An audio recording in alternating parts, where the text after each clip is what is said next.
is a presentation of Fox Sports. We are Baltimore. We are Ohio. It's an interleague and interstate showdown as the Indians and Reds square off over the next 4 days. The Tribe has had Cincy's number in Cleveland, winning 13 of the last 14 games here at Progressive Field. Cody Anderson was solid in relief in Houston, and he'll try to carry that over as the Indians try to boogie down against Cincinnati next on Sports Time Ohio.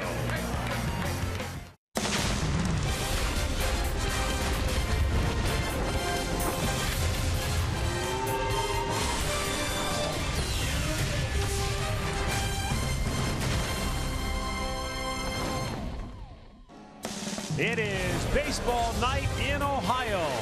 On the shores of Lake Erie, downtown Cleveland, Ohio at Progressive Field, the Indians play host to the Cincinnati Reds. It's a home and home over the next 4 days as the Tribe and the Reds square off in this interleague battle. Hi again, everyone. Matt Underwood alongside Rick Manning. Cincinnati has won the fewest number of games on the road so far this year in all of baseball, just 3-12. And you might think that that gives the Indians some kind of advantage. But the Minnesota Twins came in here with only 2 wins on the road, and they took 2 out of 3 from the Tribe. Well, you look at their record, 3-12. They're 3.5 runs per ball game. This is their first interleague series of the year.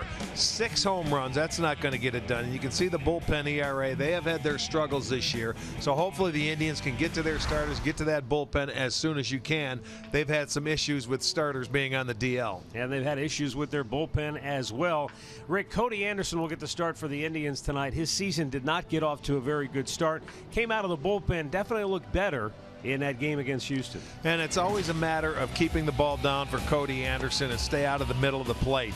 And he came out of the bullpen. He went 3 great innings until he made a mistake. And right here, Gonzalez hits one out of the ballpark, down and into the left-handed hitter. That was a 16-inning affair. The Indians ended up losing. That was a walk-off home run.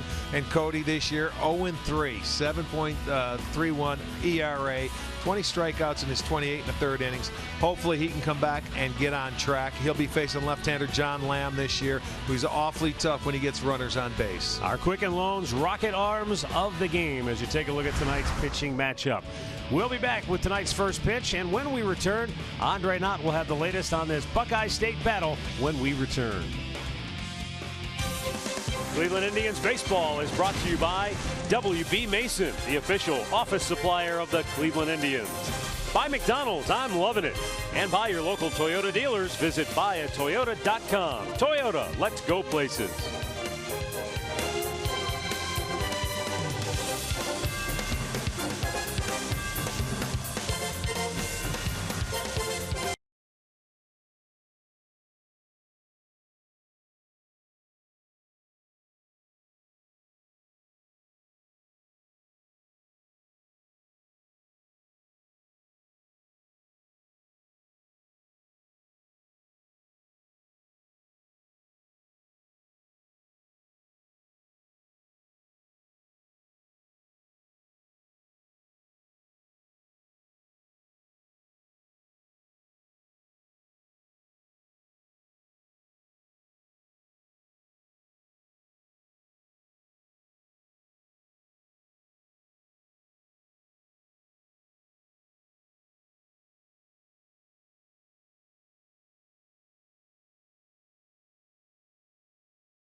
All right, we're ready to go here. Indians and the Reds will lock horns once again in this interleague battle.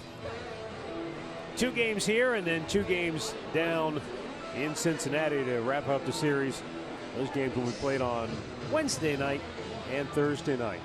The Indians, boy, they looked like they were on a roll after taking 2 out of 3 from Houston, came back home and really stubbed their toe against Minnesota, losing 2 out of 3 to the Twins. So where are they now mentally? Let's go down to Andre Knott with more on that. Well, he went the old Bill Parcells route. They are who the record states they are. He wishes that they played better. He wishes that they had a better record.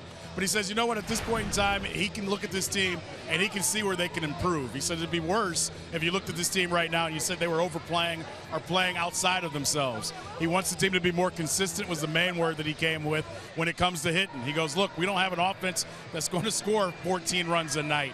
He goes, but at the end of the day, we've got to help each other. We've got to find a way to push runners when we get runners to second and third base and get them in. He just wants to simplify the game right now and find a way to win. Yeah, I hear him loud and clear, but that's the way this team has to play all year long, and you can never take any time off. Every game and every series means so much. When you have opportunities, you have to beat the teams you're supposed to win against, and they haven't done that to this point. Well, one thing that would help is getting some hits before there are 2 outs in the inning. Yeah. Yesterday, a lot of 2-out hits with nobody on base. Tough to start rallies in that fashion. Well, they hit 138 as a team with less than 2 outs, and with 2 outs they hit 390. So they had twice as many hits in that Minnesota series. So that's something that has to turn around, get it started early, have some innings, first and third them for a while, and hopefully that's going to start tonight. Well, there goes Cody Anderson. He'll be on the bump for Cleveland tonight. He'll be making his 6th start of the season. 1 appearance coming out of the bullpen. That was his last time out when we were down in Houston in that extra inning affair. Let's take a look at the lineup he will face tonight for Brian Price and the Cincinnati Reds. Zach Cozart will lead it off. Eugenio Suarez batting second. Joey Votto will hit third. Brandon Phillips in the cleanup spot. Jay Bruce bats fifth. Adam Duvall is sixth. Then it's Jose Peraza in center field. Jordan Pacheco will serve as the DH. And Ramon Cabrera will be the catcher in bat ninth. And Cody Anderson is our Northern Ohio Honda starting pitcher tonight for the Indians, a 25-year-old making his 6th start this year. And Anderson will be making his first career start against the Reds, but he has pitched against NL Central teams before. This is his 2nd start in interleague play. The amazing thing, Cincinnati, they're playing their first interleague game of the year. And in 4 career interleague starts against NL Central opponents, he is 0-1 and a few no decisions. So we'll see what Cody can do tonight, see if he can command that baseball, keep it down in the strike zone. All right, let's check out the defense brought to you by Jeep. It looks like this. It'll be Ramirez in left, Davis in center, Bird is in right, Uribe at third, Lindor at short, Kipnis is at second, Napoli at first, Gomes doing the catching.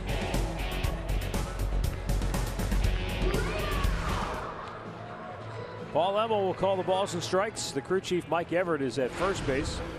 Tim Timmons at second, and Ryan Blackney is at third. So we're ready to go now with Zach Cozart leading it off for Cincinnati.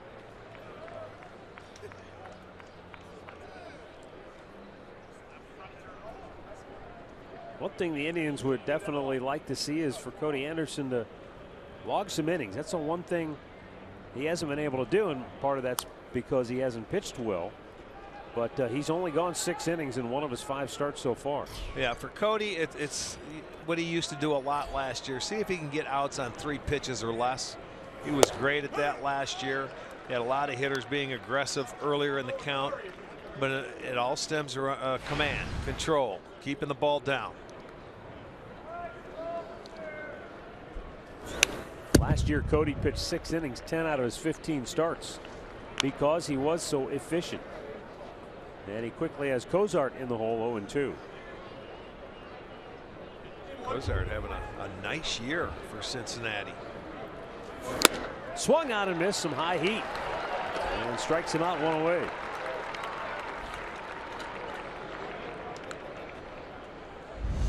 first hit of the game. We're going to go with our Circle K strikeout. He elevated it, and after 2 pitches down, that's not a bad pitch. Let's go up around the numbers, and he throws it by him up top for strikeout number 1.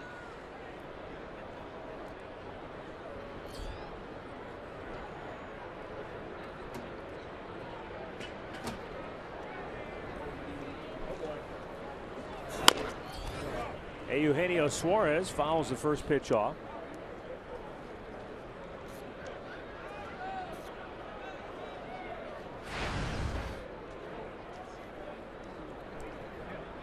Suarez is giving the Reds a little pop in that 2-hole with 7 home runs. He would not be the guy you would pick out of a hat to say, oh, he's going to lead the Reds in home runs. Well, you know, I was just thinking about that. But remember when he first came up and he was playing sparingly with Detroit? You know, he'd get a spot here and there. Yep. You would have never thought that he could come on, and he's surprising power, 21 RBI, 7 homers. He's playing third base now. I guess you're young, you grow up, you mature, you get an opportunity to play every day. Hit hard to third. Uribe gobbles it up, throws him out. 2 down.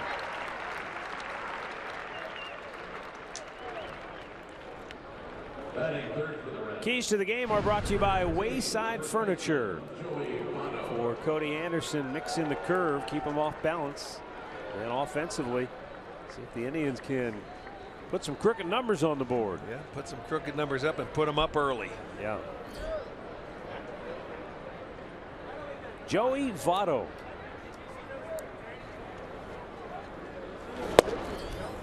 And just missed outside. Votto had reached base safely in 20 straight games. And makes that hard to believe that that batting average is at just .215. Now we know he's got a good eye, and perhaps due to the fact that the lineup hasn't been producing, he's just been taking more walks.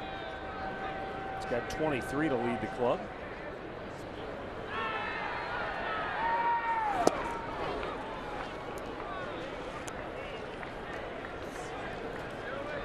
He's sitting here now 3-0. There's 23 walks, though, not even among the top 10 in the National League. Yeah, normally his on-base percentage is up there. He walks on 4 straight. So a 2-out base runner for Cincinnati as Brandon Phillips comes to the plate.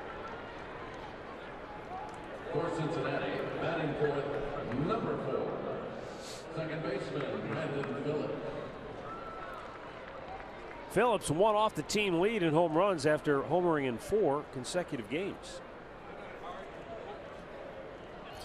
That homer streak came to an end back in Milwaukee on May the 8th when he went 0 for 4.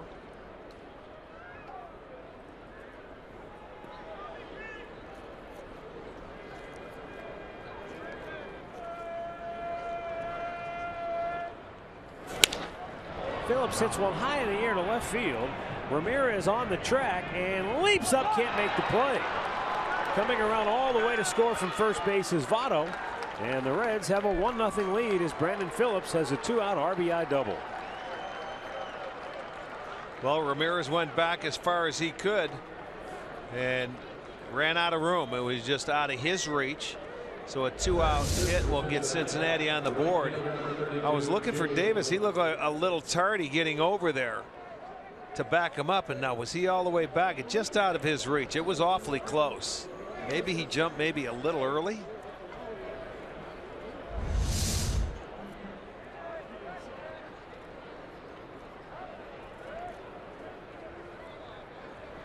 Now Brandon Phillips has Cincinnati on the board. 2 outs, nobody on base, a walk and a double. And just like that, Cincinnati has the lead. Jay Bruce takes the ball in the dirt.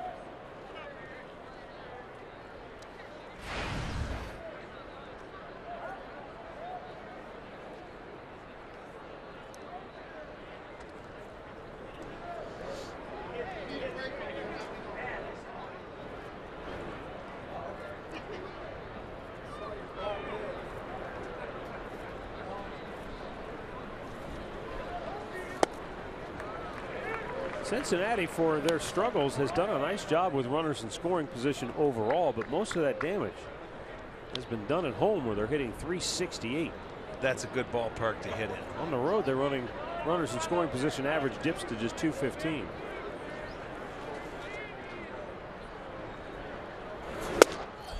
Jay Bruce overpowered by the fastball. It's 1-2.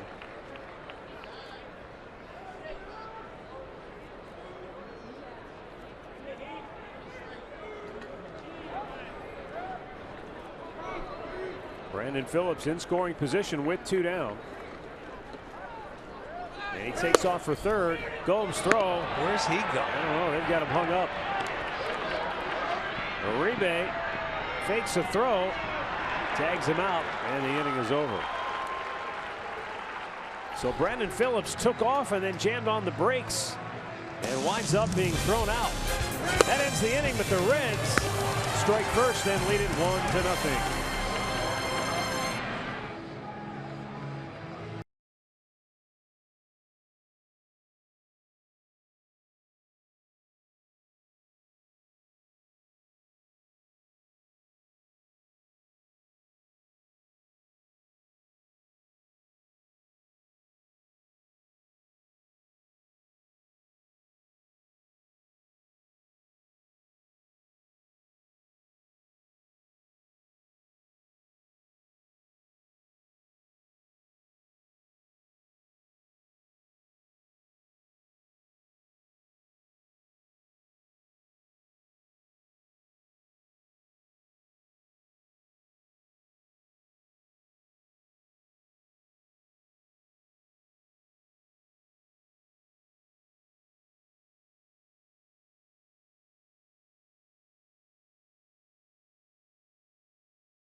The Tribe starting lineup for Terry Francona, presented by Progressive Insurance. Rajay Davis will lead it off. Jason Kipnis batting second.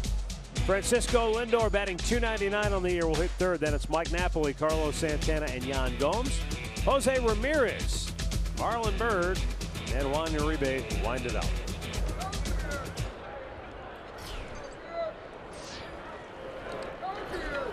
Left-hander John Lamb,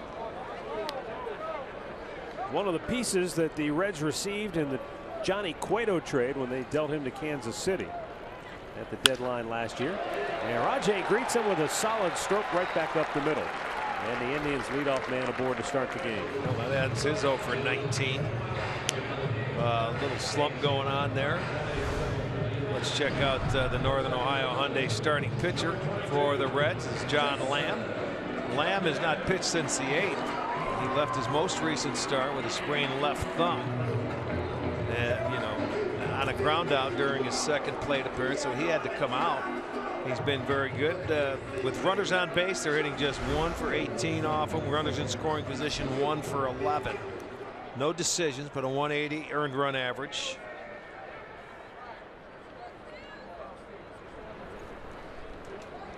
Catalina. Yep. And he's able to get back in plenty of time.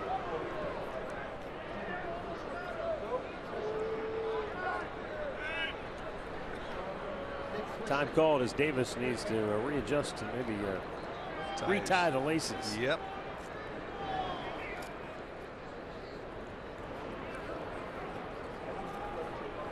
Joey Votto will hold him at first.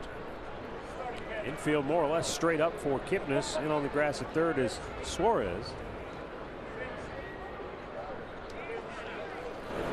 And it's up high, ball 1.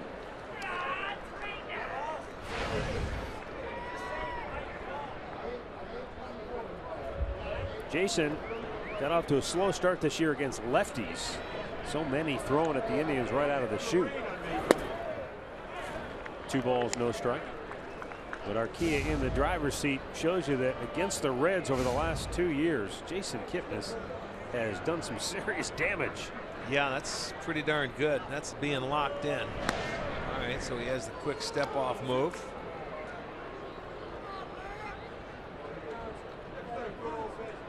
That's the one you get your lead first. And that's called a strike. Just barely caught the inside corner. 2-1.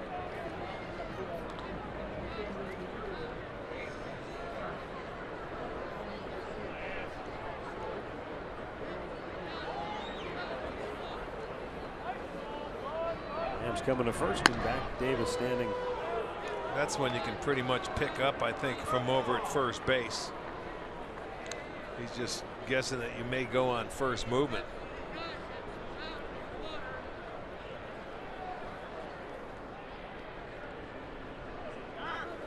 Kipnis pops it up.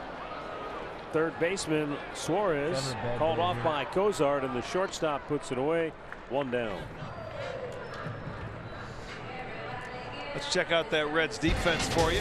Behind Lamb this evening. Duvall is in left field. Peraza is in center. Bruce over in right. Suarez at third base. Cozart at short. Phillips at second. Votto at first. Cabrera doing the catching. Well, Jason Kipnis, who just popped up, is the only pure left-handed bat in the lineup tonight. So the Indians have 8 right-handed sticks in there against the lefty Lamb. But they're going to have to do a better job than what they've done to this point on the year. The Indians' right-handed bats currently rank dead last in baseball with a .218 collective average.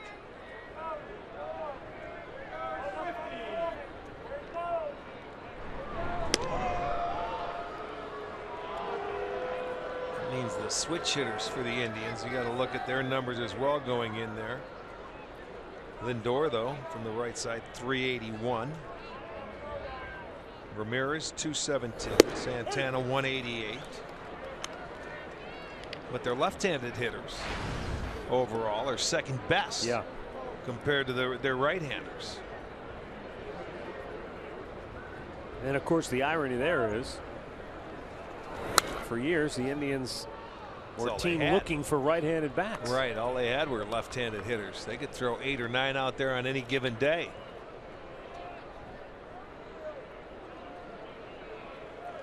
You know, for Lindor, this is just his 43rd at bat against left-handed pitching. He's had 92 against righties.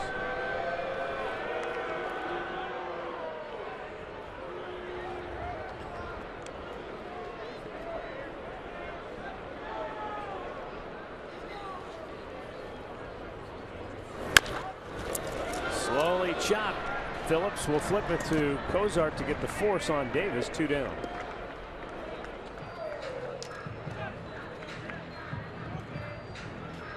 Lindor aboard on the fielder's choice. And here's what you do. Davis did the right thing. You just stop in your tracks. Don't let them tag you and throw to first base. They can only get one. Put the brakes on. He was close enough to second base where they couldn't throw it to first. And, you know, then get him caught in a rundown to get the double play. So, job well done. Mike Napoli. Swing and a miss. Napoli bats with 2 down and a runner at first.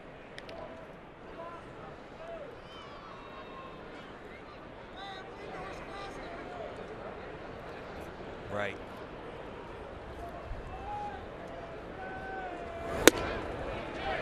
Just one of Napoli's 7 home runs have come against the left-handed pitcher this year. There was that one caught in between. It was a fastball up above the belt. He started after it and wanted to lay off it and couldn't do it.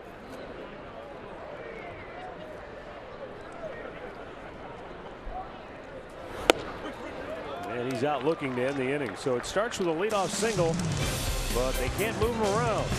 And after an inning, it's Cincinnati 1, Cleveland 0.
MLB.com @bat app. Stay connected all season with radio broadcasts, video highlights, stats, news, and more. Download MLB.com @bat, the #1 app for live baseball on your smartphone and tablet. Jay Bruce, who was at the plate in the first inning when Brandon Phillips was caught trying to steal third base.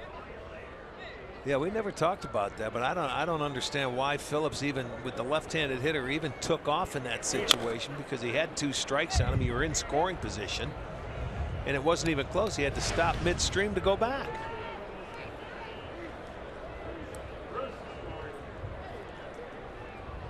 Yeah, I could see if they weren't paying attention to him and he just took off and there was no way they were going to get him, but he didn't even get halfway there before he jammed on the brakes. Exactly. Close pitch, just missing 1-2.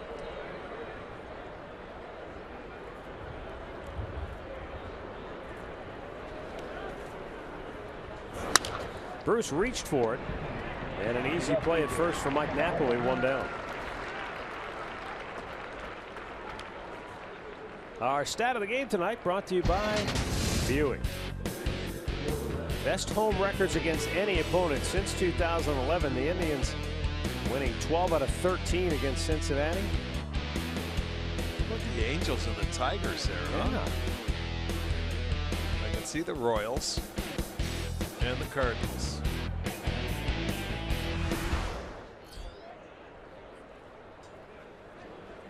Adam Duvall swings and misses the ball outside.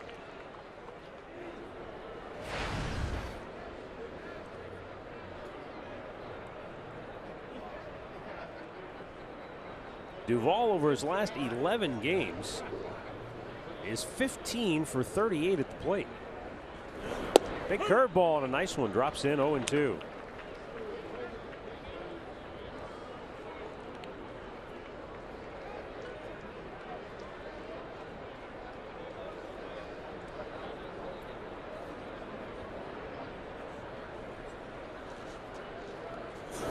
High fastball, and he got on top of it. It's a long way to left field, and it is long gone. So Adam Duvall, with his 7th home run of the year, has now hit in 4 straight games. And it's 2-0 Cincinnati. Well, and Cody Anderson gives up his 9th home run this year. And that was an 0-2 pitch on a high fastball, and I'll tell you, he gave up 9 all of last year, man, in his 81 innings, I believe he pitched. He's got under 30 innings, and that's his 9th given up, and that was no cheapie there. Well, you could see before the pitch, Yan Gomes gave the target for a high fastball. I'm not sure if he got it as high as he wanted to, but Duvall got right up to it. And now Jose Peraza singles past Lindor.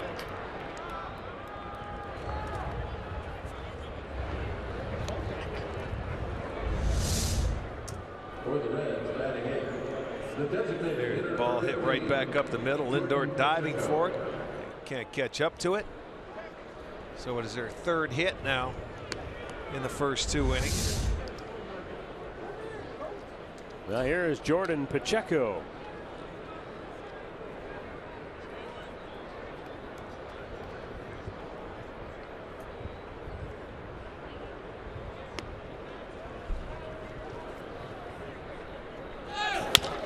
With the runner going, ball hit to Uribe at 3rd. 2 down. Peraza in the scoring position. If he's not running, it might have been a double play. Well, you know what? That's what they do. I mean, they have a 2-0 lead. They want to get aggressive, so they start the runner in hopes that he may find a hole. Even though he's the DH, he's hitting 8th. Start the runner. You've got another man in scoring position now. That'll bring up Ramon Cabrera, making his 3rd start. He just got called up from AAA Louisville on May the 2nd. And unfortunately for Cincinnati, the reason he was called up is that Devin Mesoraco, once again done for the year. He's had to have surgery for a torn labrum in his shoulder. Was it the hip last year? Last year was the hip. Yeah. So last year and so far this year, he's only combined for 39 games played. 0-2 on Cabrera. And this is a guy just a couple of years ago had 25 home runs for Cincinnati. So Mesoraco, somebody that they were looking at as a building block on this club, but tough to build around him when he's not there. 0-2 the count on Cabrera. And that's popped out of play to the left. Yeah, I think what a couple of years ago, Mesoraco, would he have 25 home runs? Yep. As a catcher, and you're right. You figure he's going to be around. That's our guy for a long time. But boy, the last 2 years have been due to injury.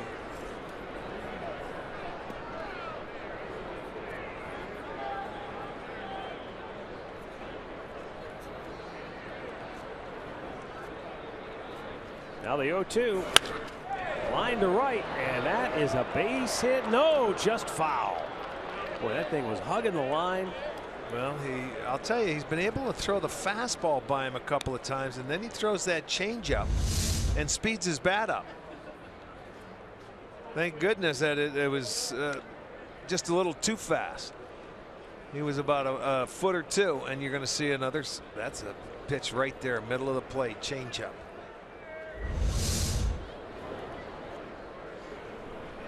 Changeup was such a great pitch for Cody Anderson a year ago. This season, though. Well, on an 0-2 count, that changeup's got to be down.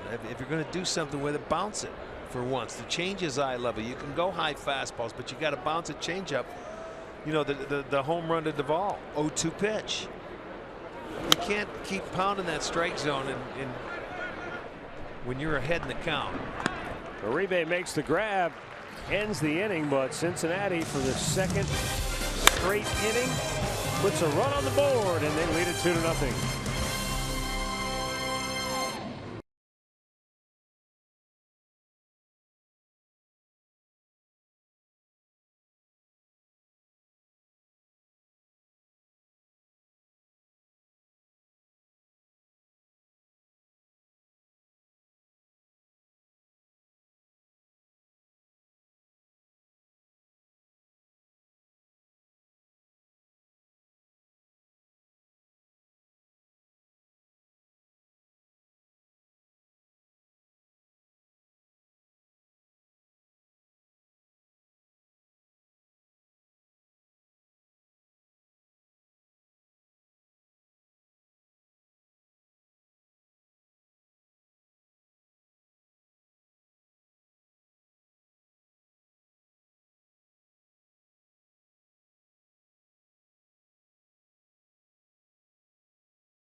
Well, the first 10,000 fans will receive a Carlos Carrasco jersey tomorrow night as the Indians wrap up this homestand in the second game in this Red Series. Come on out. Courtesy of Shears. You can visit Indians.com and get your tickets. Tomorrow night, Carrasco's jersey.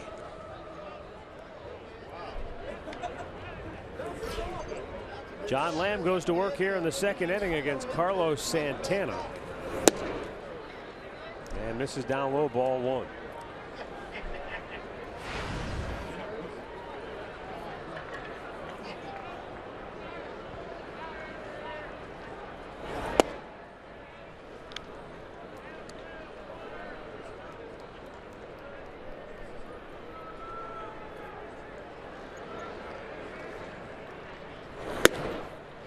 John Lamb was originally a 5th-round pick of the Kansas City Royals back in '08.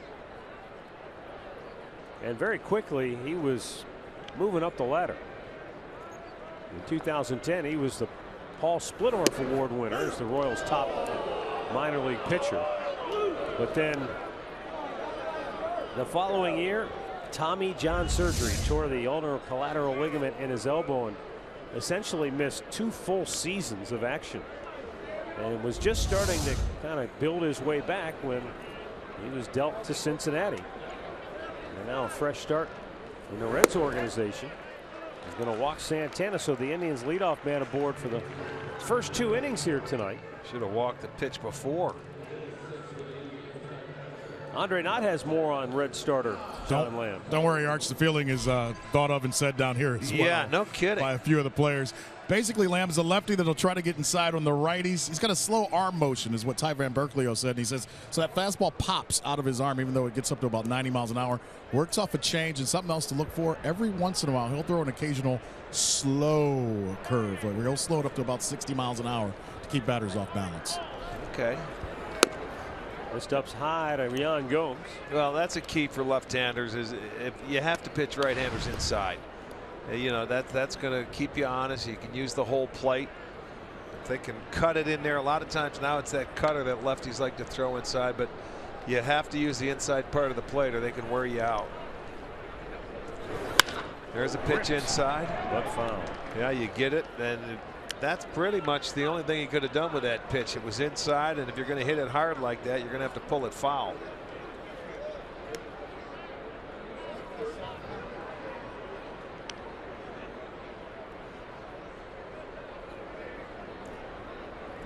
Ramirez has been hitting behind Napoli a lot. But now that Santana moves out of that leadoff spot, he goes behind Napoli, and they put Gomes up there, and I'm thinking it's because of the left-hander. And hopefully that Gomes can get rolling a little bit. He does have a couple of hits, both home runs, but he still seems like he's swinging at everything. Loop toward right. That's going to be playable for Jay Bruce, and that's out number 1. Injury report brought to you by the attorneys at Elk and Elk. The Cincinnati Reds pitching staff has just simply been decimated by injuries this year. MASH unit. Homer Bailey, Anthony DeSclafani, Rysel Iglesias, John Moscott, and Michael Lorenzen. Well, what, 4 of those are starters, right? Well, yeah, I mean, and even Lorenzen started a number of games a year ago. Yeah. So, yeah, that's a lot to overcome. It really is. I mean, when we were talking to Brenneman, Tom Brenneman, and those guys, Chris Welsh in the spring, they were high on a lot of their young arms, but Homer Bailey's been out since last year, ever since he signed that big deal. They haven't seen him, much of him at least.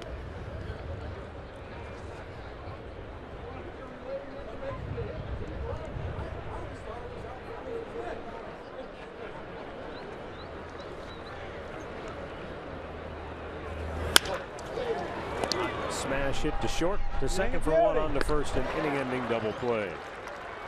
We've played 2 in Cleveland. It's the Cincinnati Reds 2 and the Indians nothing.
Just a reminder, as you enjoy a cold one, to stay tuned later in the game for Miller Time, brought to you by Miller Lite.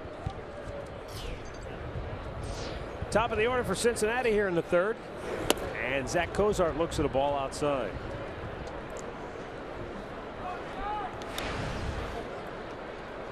Cozart struck out his first time up. Well, the first time through the lineup. Cody Anderson, 29 pitches. They had 17 swings out of those 29 pitches, and 6 guys got after that first pitch, or at least were swinging on the first pitch.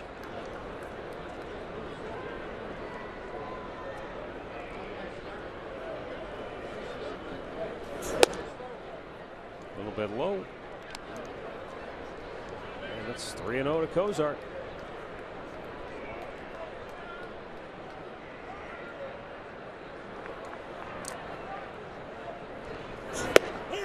And the fastball in there for a strike, 3-1.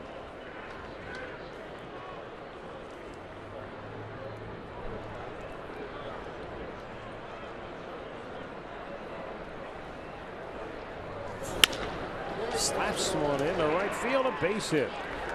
Yeah, he's swinging it well this year. You get the count in your favor, and he takes a pitch away and just goes with it. Put a nice swing on that ball. That pitch is down and away. Now, for him to hit that, Matty, 3-1, you have to think he's looking out there, wouldn't you? Thinking that's not a great pitch to go after. No, but I mean, he put a nice swing on it. He didn't try and pull it. He didn't try to hit a homer. He just took a nice swing to it and got a base hit.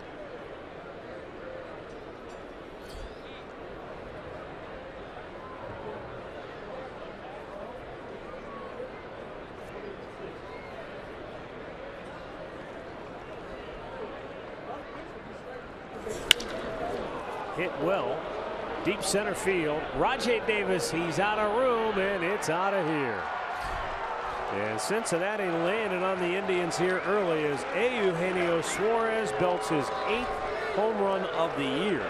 Leads the Reds in that category, and his 2-run homer makes it 4-0 in the third. Boy, I'll tell you what, he drives it. And we were talking about him in his first at-bat. And he took a ball, it looked like to me, sort of down and in, and shoots it to right center field. And stayed back behind that ball, and it drives it over the right center field wall and hit it well. There's Davis. He goes back up, but it is out of the second home run allowed by Anderson. It is now a 4-0 ball game. Gets ahead of Joey Votto with a strike.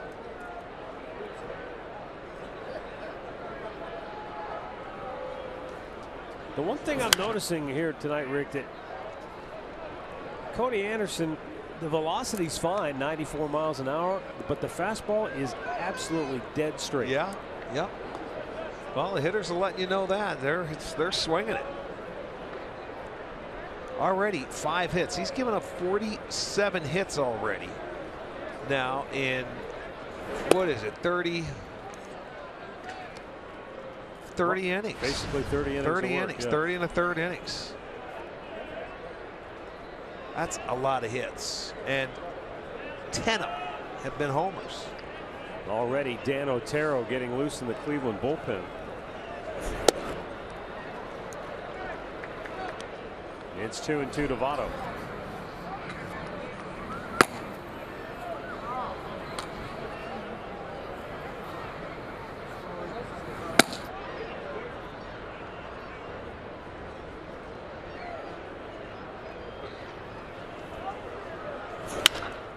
Out of play on the left side.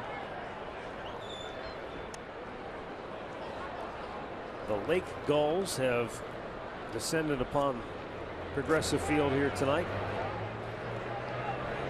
They're all over the outfield. And the outfielders, you get a ball in the air, it might be a little distracting. 2-2. Out of play. What team was that against? We had a game, I think, that ended. Oh, might have been Kansas City. No, Oakland. Coco Crisp was the center fielder, I think, when it hit the seagull. Or it came close to it. I don't remember if it actually hit it. It did. I think it hit it.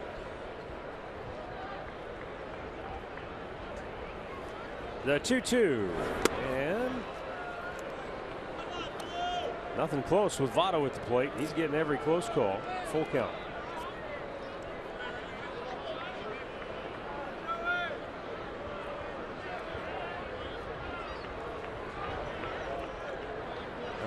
over 40 pitches for Cody already here, and that ball's hammered to right field.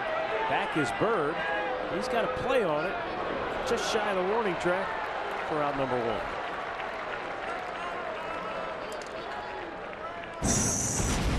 Well, you're going to get a look at some of the locations there. That was sort of middle into Phillips with the double off the wall. That was a high fastball. 0-2. Duvall just crushed.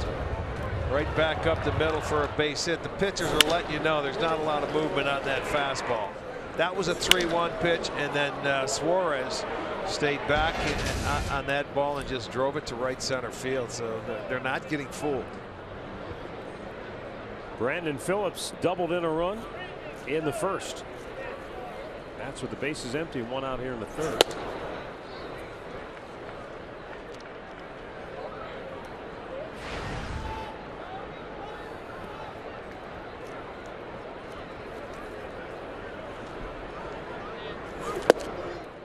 The changeup, and it's 1-1.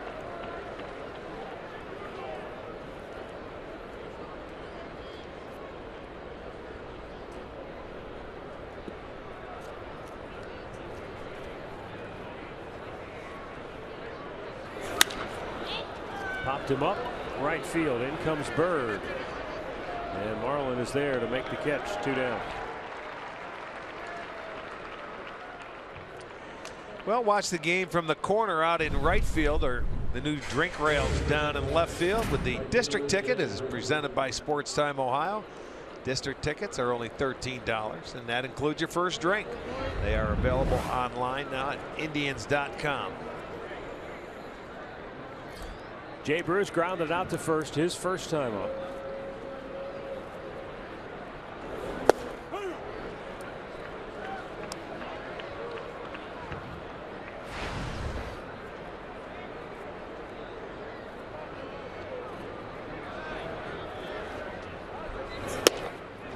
Missed inside. 1 ball, 1 strike.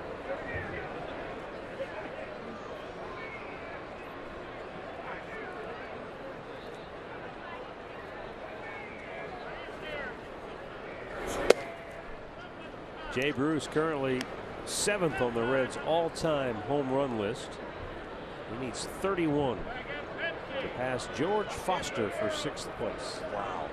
You know, you think George Foster, really? You know, he was a prolific home run hitter. He had 50 for the Reds back in the 70s. I'm thinking to myself, wow, that's.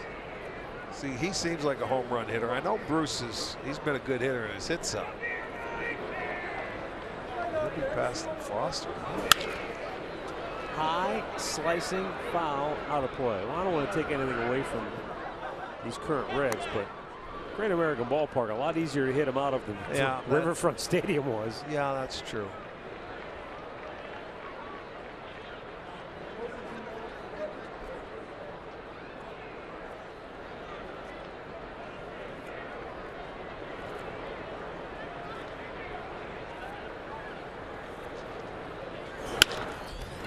Got inside on him, but with the shift on, it's going to be a hit the other way. He did this last year when he first came here in Cleveland. Yep. They had the shift on, and the first time up, he went the other way and then beat that shift. And this pitch is inside. And with 2 strikes, they were way over there. And that was Uribe going after that ball, and he couldn't catch up to it. So he'll get a base hit. There was no one even remotely close to that side of the infield.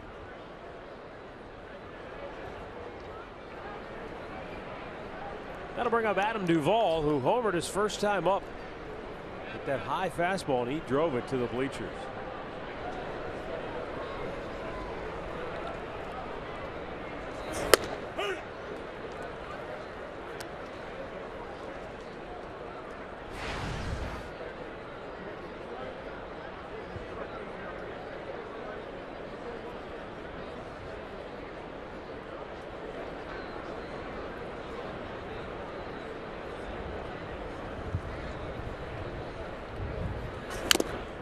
Swung and fouled it back. 2 quick strikes.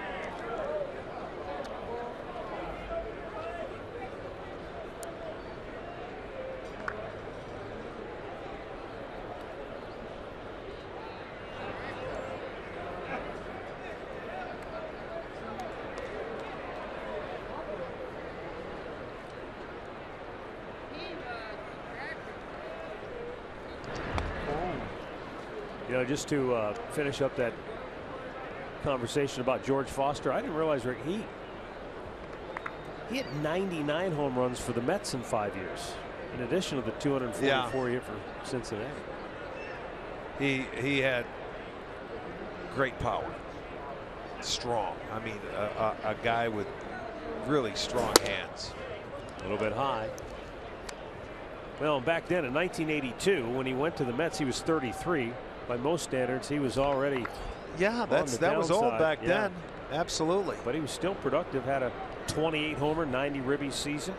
Followed that up with 24 and 86. He still lives in the Cincinnati area, I believe. You see him usually in spring training. Goodyear, down in Goodyear, right.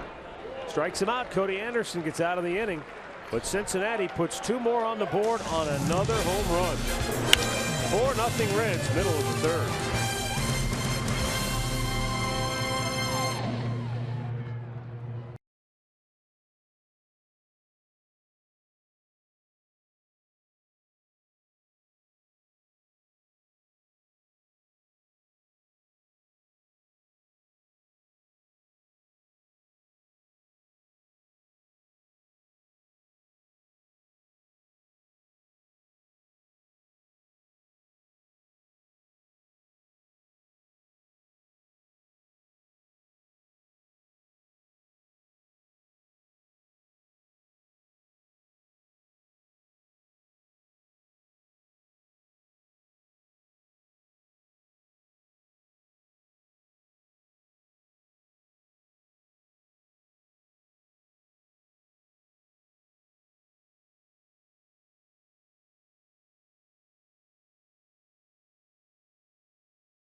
As Cody Anderson has been knocked around a little bit here in the early going. Marlon Byrd, Juan Uribe, and Rajay Davis due up for Cleveland here in the third inning.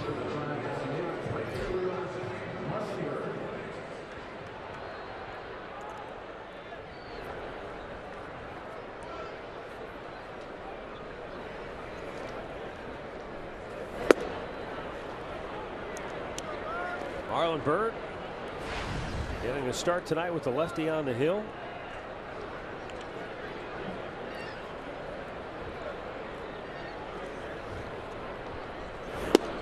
Takes a strike at the bottom of the zone. Well, the Indians had their leadoff man the first 2 innings of this game. Couldn't advance him in the first. There was a walk in the second to Santana, and then they ended up getting the double play ball to get out of the inning.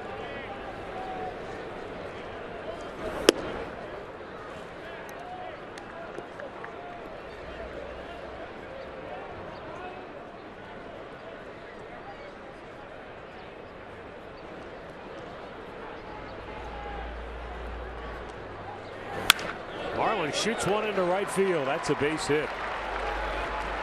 And the Indians, for the 3rd straight inning, have their leadoff man aboard. Funny, we were talking before the game. They needed to get some hits with less than 2 outs to get some rallies going, but they haven't been able to do anything with it yet. That's okay. You keep getting that leadoff man aboard. Something good will happen. And Byrd got on top of a high fastball there and took it to right field. It stayed on it. Yeah, they'll get to it. It's awfully hard to get rallies going when you have 2 outs and nobody on. Still a lot of ball game left. Juan Uribe is 7 out of 27 when he got a guy on base, so hopefully that leads to good things here. Yeah, and it's still just the first time through the lineup. This is the last hitter before they roll it over again. Never facing Lamb before. Slowly chopped to short. Cozart flips it, and no, Votto didn't make the play. I thought he did initially. Bird goes to third. That was hard to tell. It looked like he caught the ball, but he never really held on to it. It trickled away, so I would think that would go as a hit there. As Cozart has to come in on the run, it must have been offline. There it was. It was a tough pick for Votto. That ball might have sailed on him coming over to first base. That allows Bird to go to third base, so that'll be an error there. I don't know if it's a hit. It'll be a hit and an error.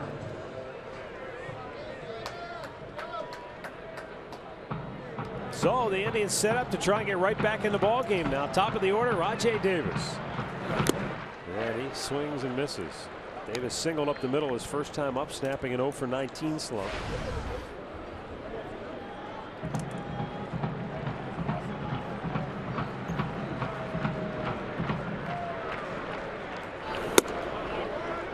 Rajai's been pretty good with runners in scoring position. 6 out of 22 with 10 of his 11 runs batted in. Stop.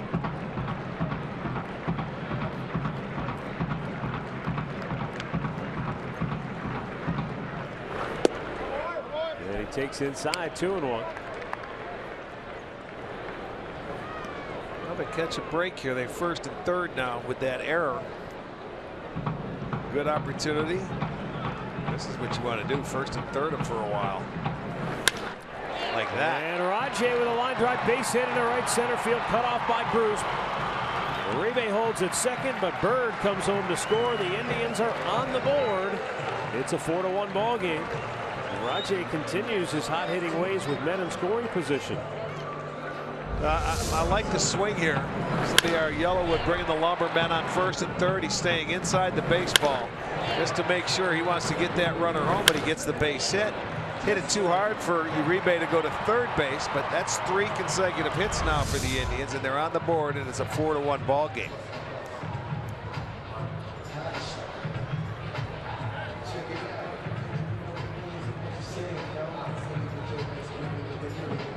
All right, so with 2 on, nobody out, Jason Kipnis the batter. Kipnis popped up on the infield his first time up in that first inning.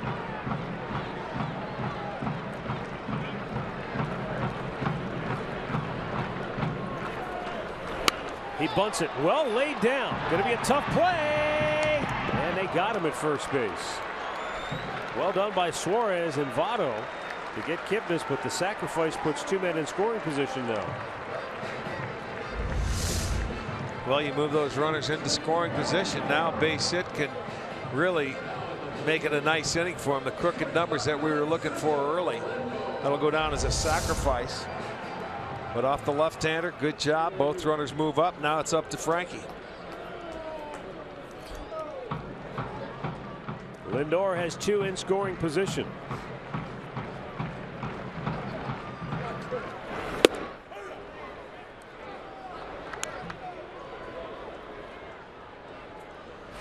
Looks like he's taken all the way, which is not a bad idea. You know, he was aggressive, trying to get runs in, you know, with runners in scoring position. He's in the hole now, 0-2. And anytime a hitter, when he's going good, he doesn't mind the count, and it doesn't matter what you want to hit in. When you're not swinging it the way you want to swing it, it seems like you're always down 0-2. And you end up putting more pressure on yourself.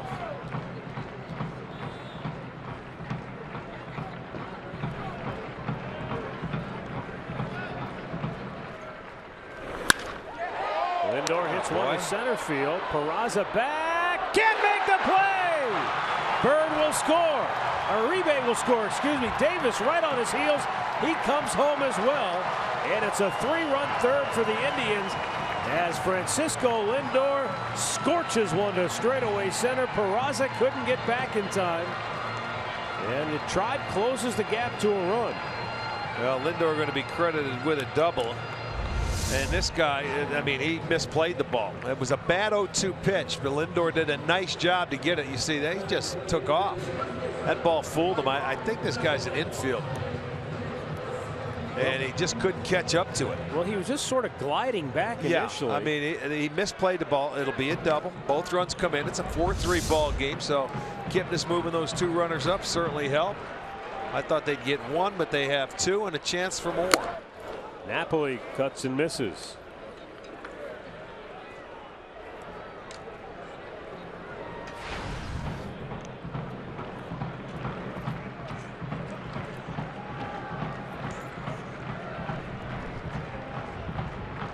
Mike Napoli called out on strikes his first time up.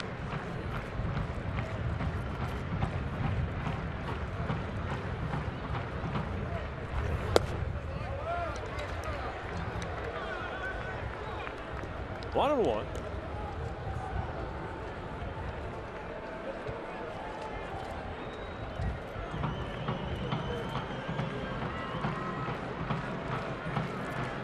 Napoli has been very good with runners in scoring position, batting .297.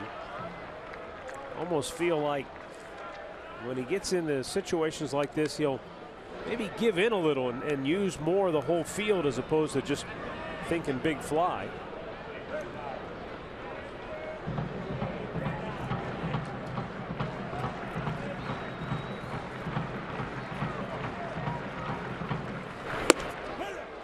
And Napoli not real happy with that call.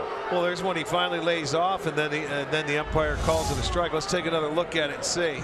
That's normally a pitch that you don't want to. That's the one you want to lay off of until you get to 2 strikes.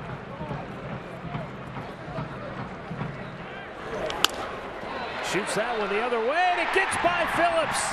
A base hit for Napoli, and the Indians have tied the game. Well, I just got through saying, with runners in scoring position, Napoli will sometimes just go with the pitch. And with 2 strikes, of course, he's trying to protect there with a big hole on the right side. It works out in his favor. You definitely see Lindor taking off. He sees him, and look where Phillips is. So he knows he doesn't have to hit the ball that hard that way. So he certainly cut his swing down to put it in play, and it gets under the glove of Phillips and into the outfield. That's, you don't see him take a swing like that very rarely. So back comes the crooked numbers. It's a 4 spot for the Indians, and they've tied this ball game up. Still just 1 out. They have 5 hits in the inning. And they've been helped a little bit, but situation, they come right back and tie it up. Mark Riggins, the pitching coach.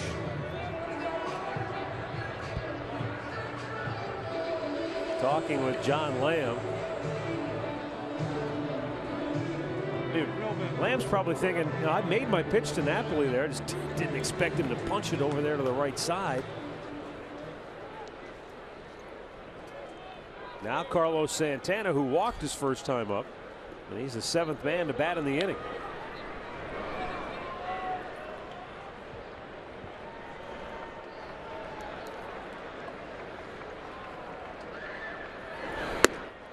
Up high, ball 1.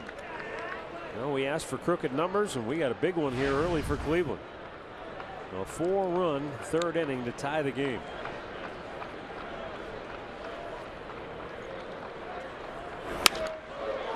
Carlos sends one high in the air to center. And Peraza makes the catch. 2 away.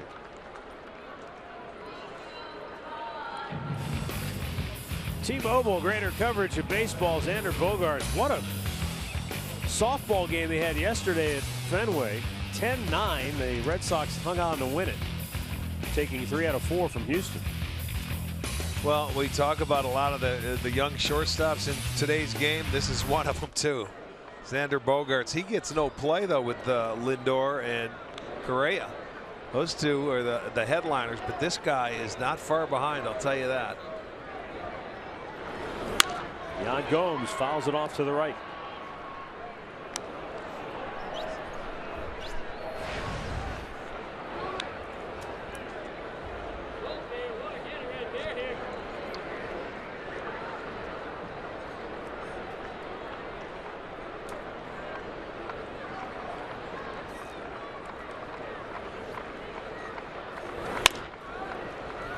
Chopped to short. The underhand flip ends the inning. Indians send 8 men to the plate. They score 4 times. Davis, Lindor, and Napoli tie the game.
(4-4) our score, 4th inning, brand new ball game, and we're happy to be joined here in the booth by Indians owner Paul Dolan. How are you?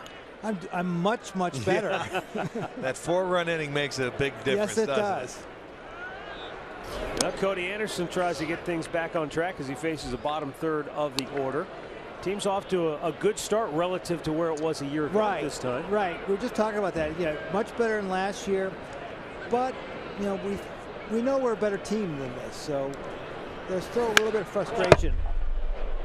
Well, frustration comes in the things in the form of things that you can't control or things that you maybe didn't count on. We knew going into the year that Michael Brantley might have some hiccups along the way, but boy, he's such a difference maker when he's in the lineup. And we got a little taste of that and what difference he does make, and so we gotta get him back. This is Jose Peraza leading off for Cincinnati. And he smacks one into left field. So he's 2 for 2. Cody Anderson on track. He's been giving up quite a few hits and some long balls. So this is where he has to have a 1-2-3 inning after the Indians come back and tie the game. What has excited you here in the early going from where you sit and watch the games? Well, I mean, the fact that we are at 500 and not buried like we were last year. And even though it's still a little frustrating, you can see that this offense is better than last year. We've got a little more breadth to it, and with Brantley coming back, it'll make a difference. But maybe the most exciting thing is that there is no sophomore slump in Francisco Lindor. He has picked up where he left off. Yeah, no question. And he is going to be a star for a long time. Yes, health-wise, if he stays healthy, I totally agree. He has the opportunity. He can be as good as he wants to be. And he's got the personality to match it, too. Yeah, which is fun, he sure fun does. to see. Jordan Pacheco checks, hits a called strike. And Cody Anderson gets ahead.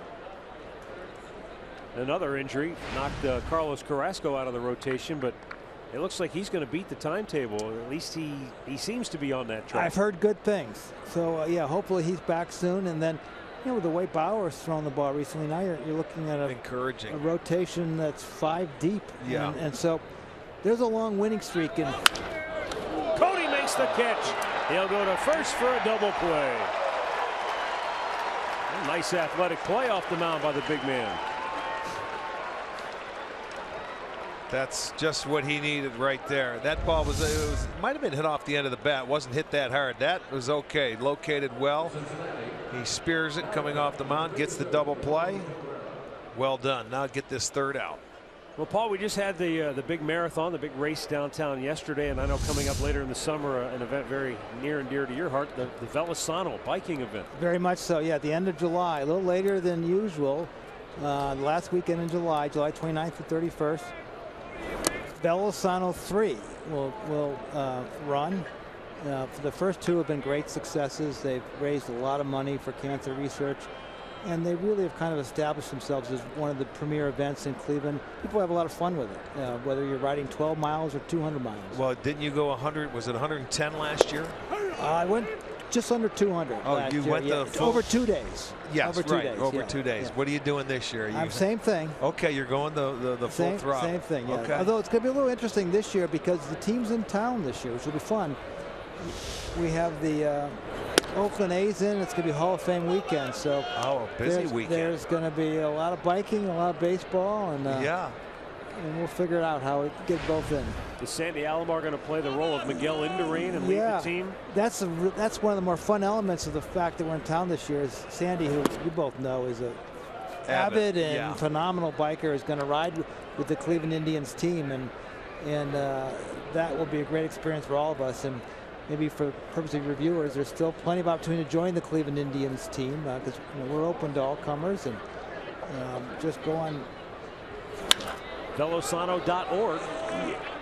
Yeah, Velosano.org, Cleveland Indians, or go on clevelandindians.com, and it'd be pretty easy how you sign up. And you sign up, you're on our team, and we provide a jersey, and off you go.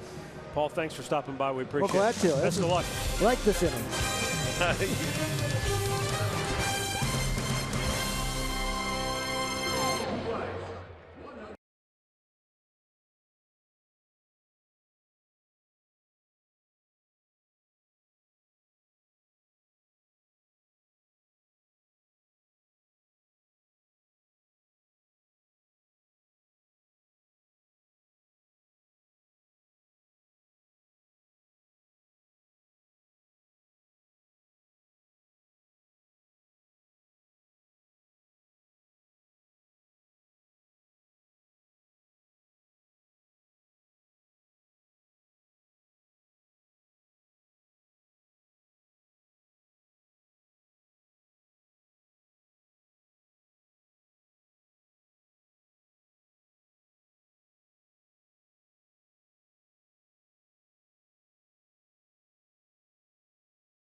4-4, bottom of the fourth.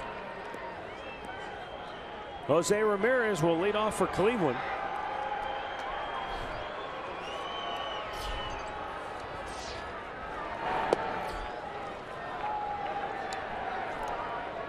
Ramirez came in batting .315.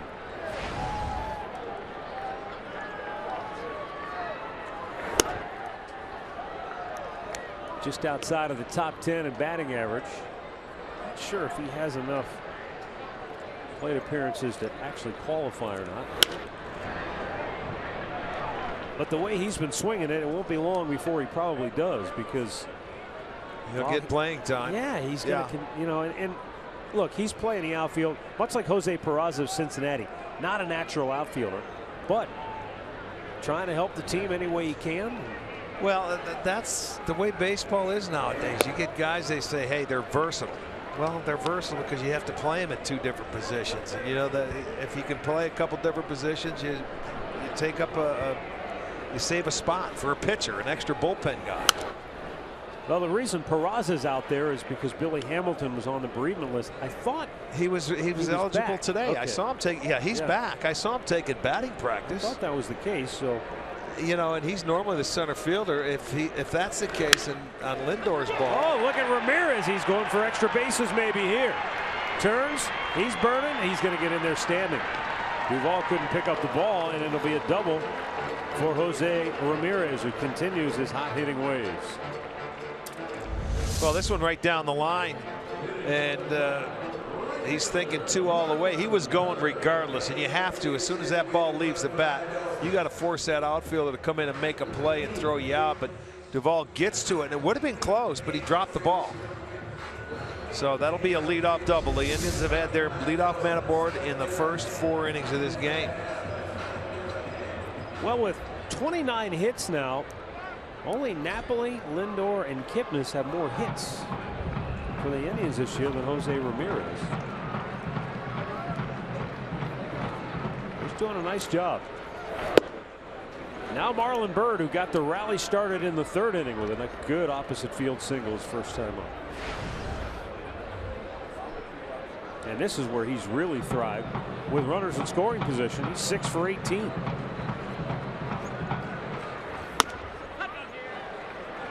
Rick, I don't know when he gets up with runners in scoring position if he just sort of cuts the plate in half or cuts the field in half or whatever it is he does. He just really seems to stay on the ball. He cuts the plate in half until you get to 2 strikes, I'm sure.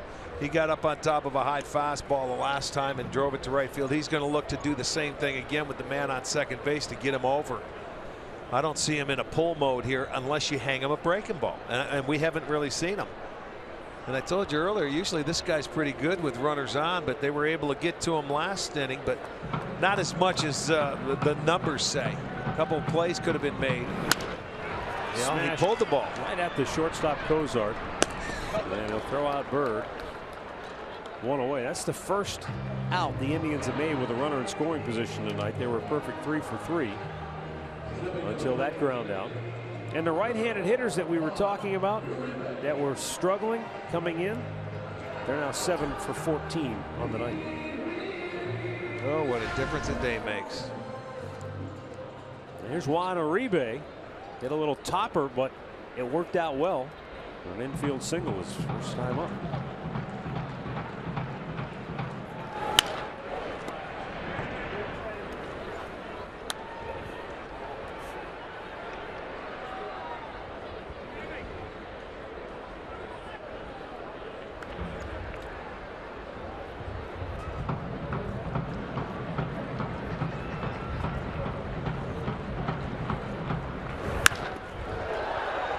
Center, back goes Peraza, backpedaling, and makes the catch. Tagging is Ramirez. He'll go to 3rd, but there are now 2 down.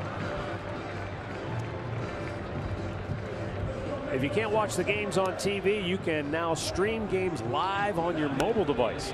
Go to the App Store, download the free Fox Sports Go app, log in, stream the Indians wherever you go. With 2 gone, Rajai Davis to the plate. He's 2 for 2 on the night. Couple of singles. Drove in a run his last time up.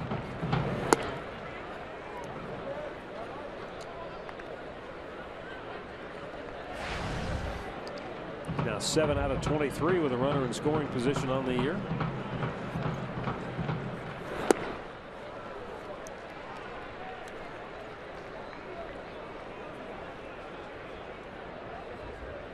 .37 out of 60 pitches for Lamb have been for strikes.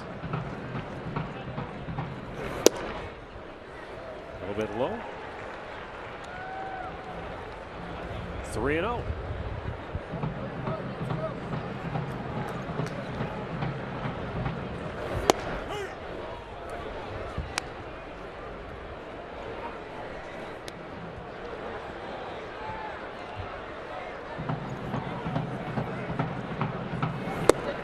And he draws a walk. It looked like he didn't want to do a whole lot to Rajai after he was 2 for 2. Great clip of the game from yesterday. Indians didn't have much offensively to speak of, but Jason Kipnis clobbered one high down the line, and inside the pole for his 5th home run of the year.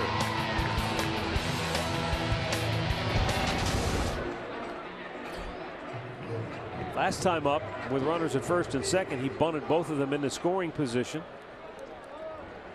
This time with 2 outs, he'll try to drive home Jose Ramirez.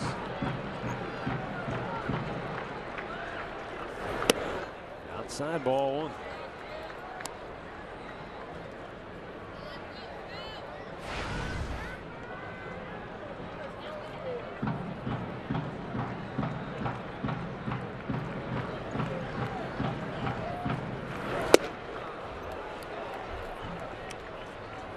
And it's now 1 ball, 1 strike. Came back with a changeup, and you know you're looking fastball after the walk to Davis, you know, and he missed with that first pitch, so you got to be looking fastball. He throws him a changeup and has him out in front.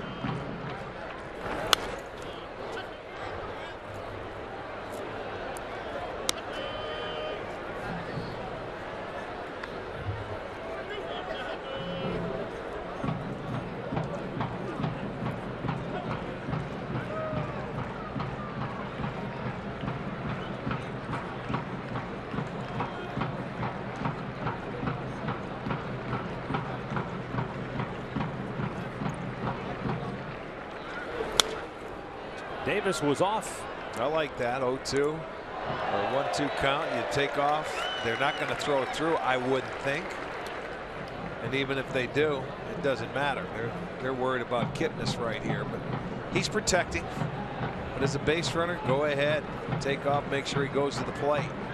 They're looking over to their bench to see what they want to do. But those, if anybody takes it, it's going to have to be Kozar. Up and in, and it's 2-2.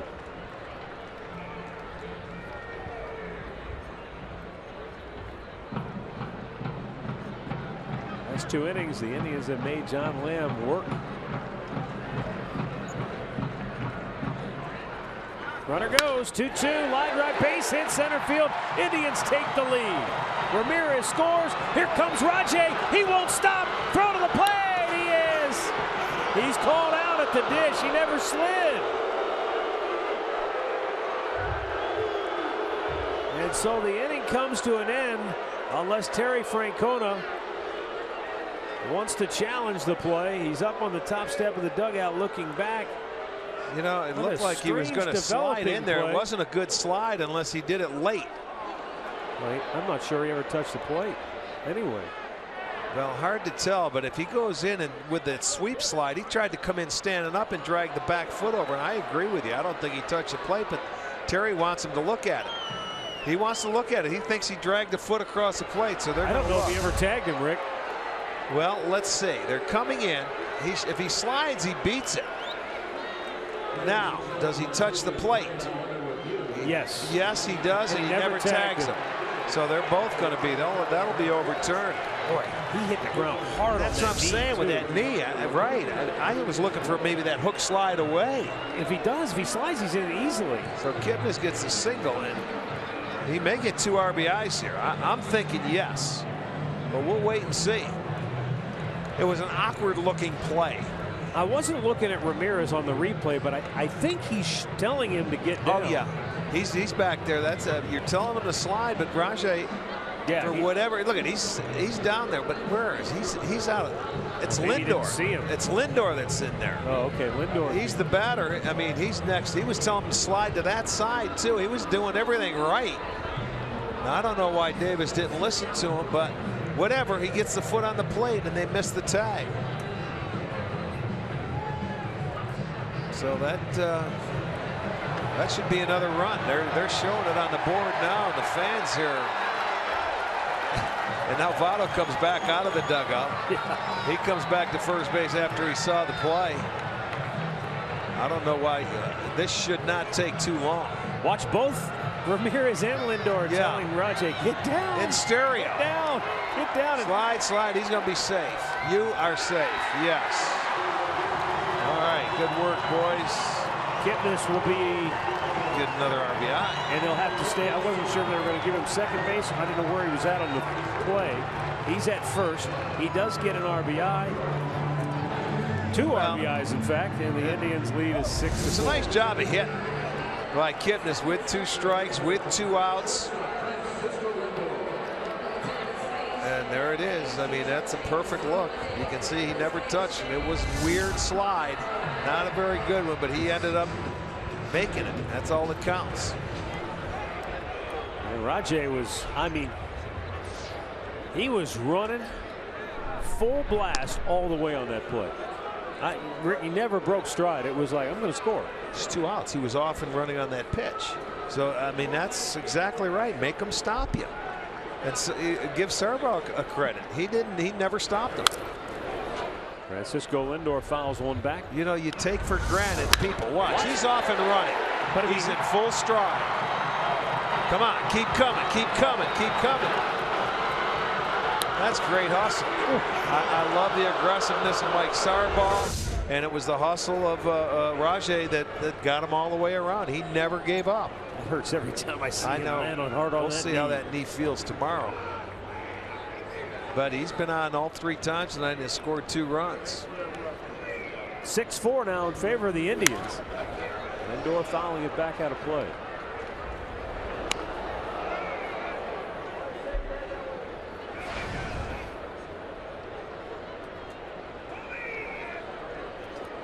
Cincinnati struck first, scoring the first 4 runs.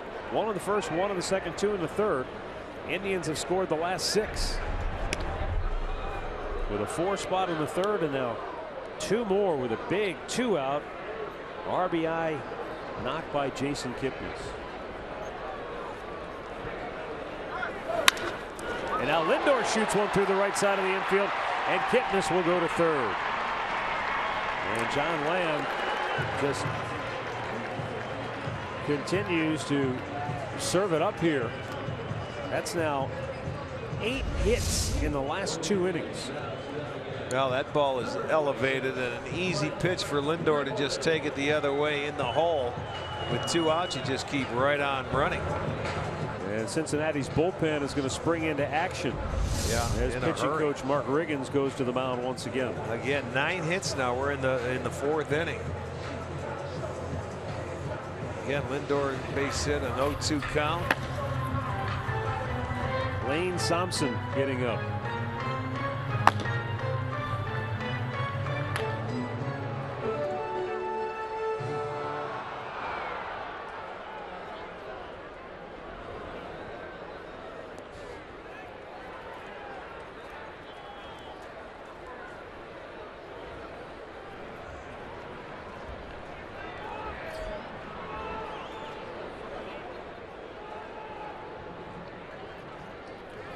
Mike Napoli drove in a run in the third with a base hit. And he checks on a ball down low.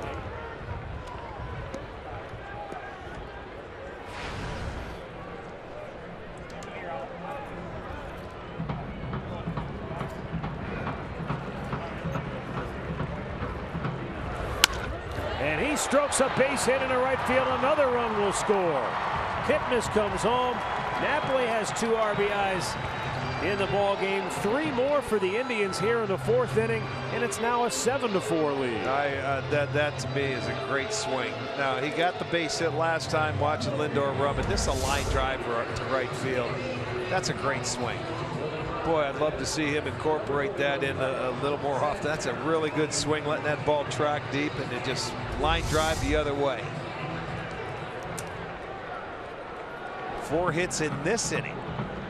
They had 5 last inning, so they've got 9 of their 10 hits in the last 2 innings, and they're about ready to put the knockout punch here on John Lamb.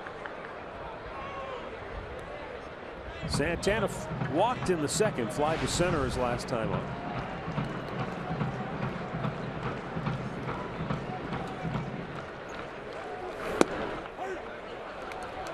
And back-to-back strikes.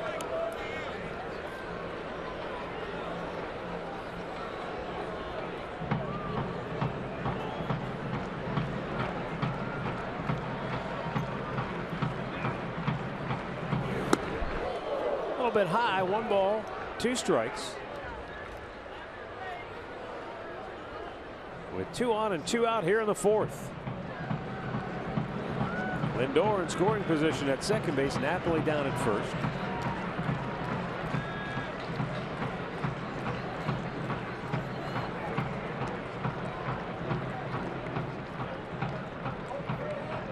Cincinnati's team must feel like they've been out in the field for a long time.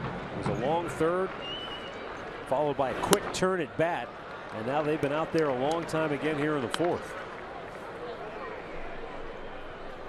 They only had 3 men come to the plate in the top half of this fourth inning.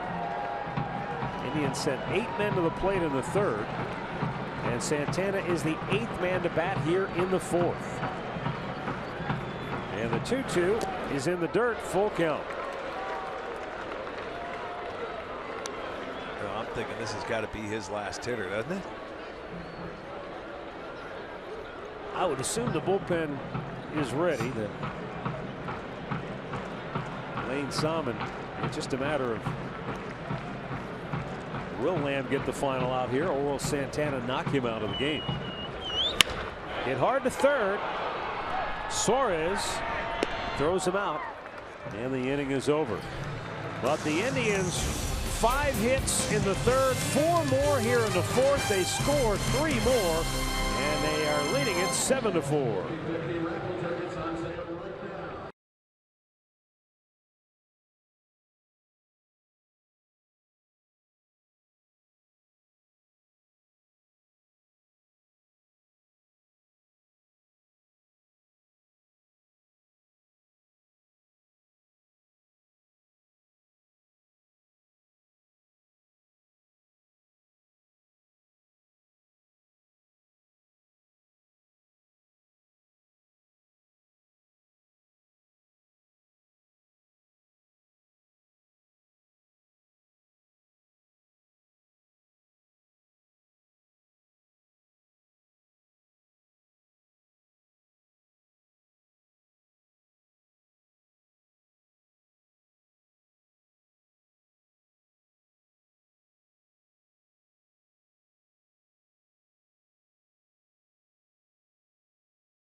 Cleveland Indians baseball is brought to you by Levin Furniture. For the best deals on furniture and mattresses, shop Levin's. Now the Reds just spent 17 minutes standing around on the field waiting for that inning to end. Now they come to the plate with the top of the order due up. And Cody Anderson armed with the lead for the first time tonight. And first ball swinging. Zach Cozart is going to ground out one away.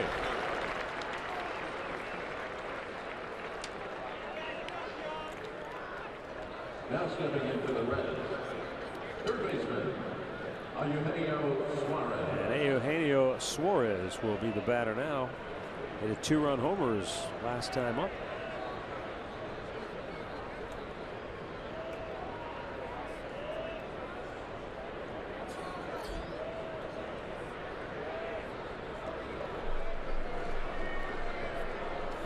Rick, if you're the Reds, if you're a position player and you've seen this happen time and time again, I mean, I know it's only, what, 37 games into the year for them, 38 now, but what does it do mentally to the position players, the guys who are trying to hit, when you're trying to keep up with the runs your guys are giving up? Wears you down. You know, it is. Sometimes it can be deflating.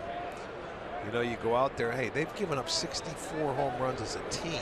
But, you know, there's only so much you can do. You can go up there and swing and, you know, try and score, but it becomes deflating when you can get out there. They had a 4-0 lead, and then in 2 innings they're down by 3.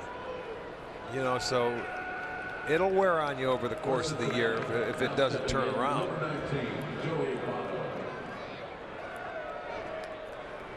Joey Votto will be the batter. That's 8 hits now given up by Cody Anderson.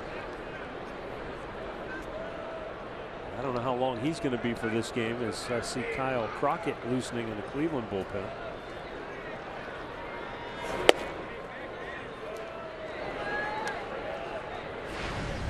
Joey Votto walked and scored in the first. He flied out to right field his last time up.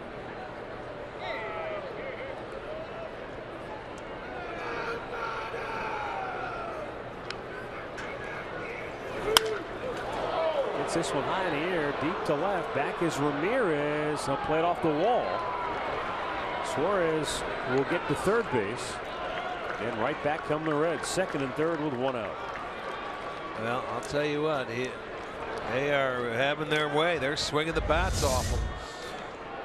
Now Votto gets a high. I'm not sure if that was a fastball or a changeup, but he stayed back on it and drives it off the wall in left center field around the 370 sign halfway up. Cincinnati trying to come right back.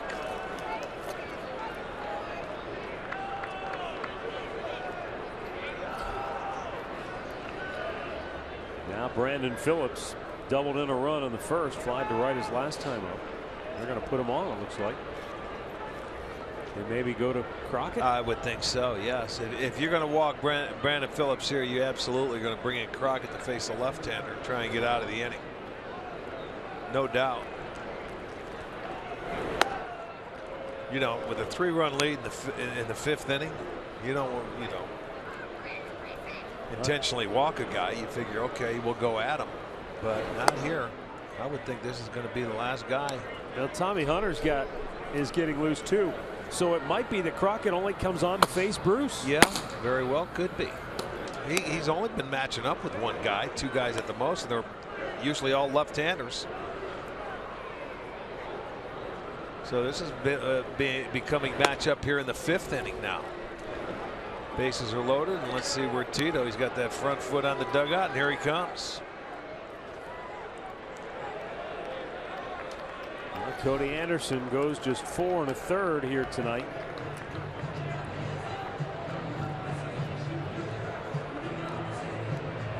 And the Cleveland Clinic call to the bullpen has been made. As Cody Anderson is out, Kyle Crockett will be coming on to face Jade Bruce with the bases loaded and 1 out. We're only in the 5th inning. We've already seen a lot of runs scored, and we may see plenty more before this one's all said and done with tonight. Hey, Tribe fans, each Monday, Francisco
Four to nothing Cincinnati. And it looked like it was going to be a long night for the Wahoos, but they came right back.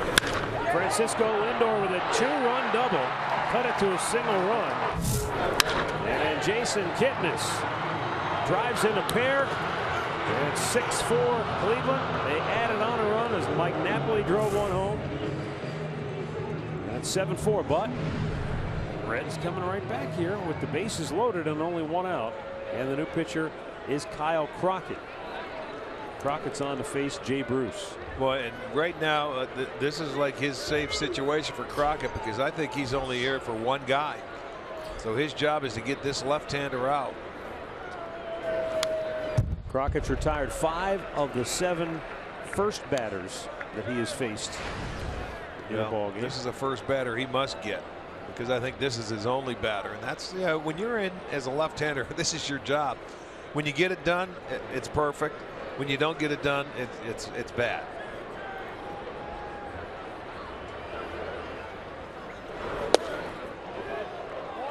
Close, but didn't quite get the corner, and it's 1-1.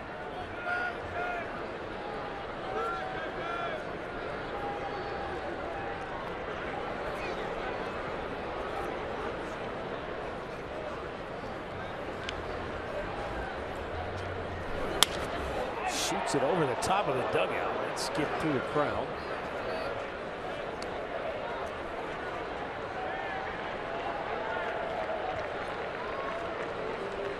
Last time Bruce was up, he took a ball on the inside part of the plate, shot it over the shortstop, directly over the shortstop side where they had a really big shift on for him. But with the left-hander, one out, more of a double play situation where Lindor stays on the shortstop side. His bat, but it's foul.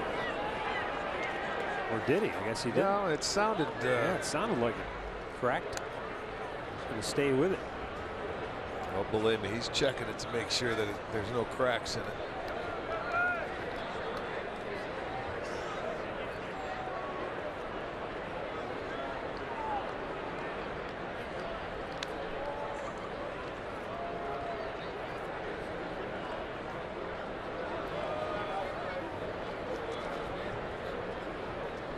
Crockett's 1-2. And Bruce just spoils it.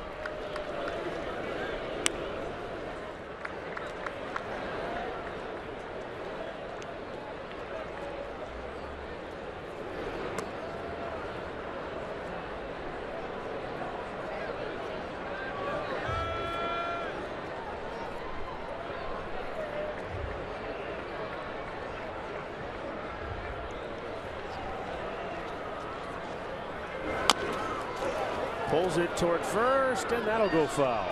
Yeah, had that spin to it. Ends up rolling foul, but he's battling here. 1-2 count, fouled off about 3 or 4 straight.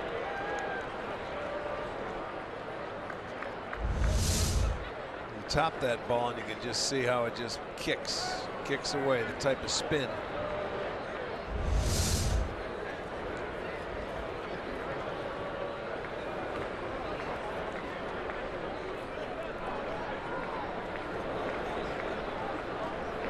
Once again, Crockett deals. And Bruce lays off 2-2.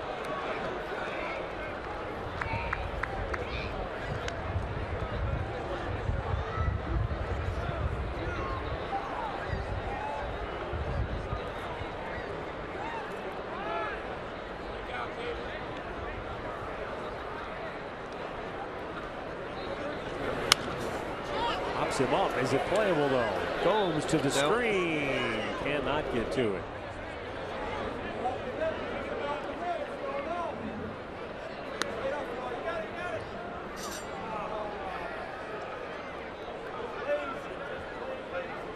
You know, I was thinking as I watched Jay Bruce, it reminds me of when we were kids and people would say, keep your back elbow up, which I don't think has anything to do with really hitting at all, but Bruce really exaggerates that back elbow. I mean, he's got it pretty high up.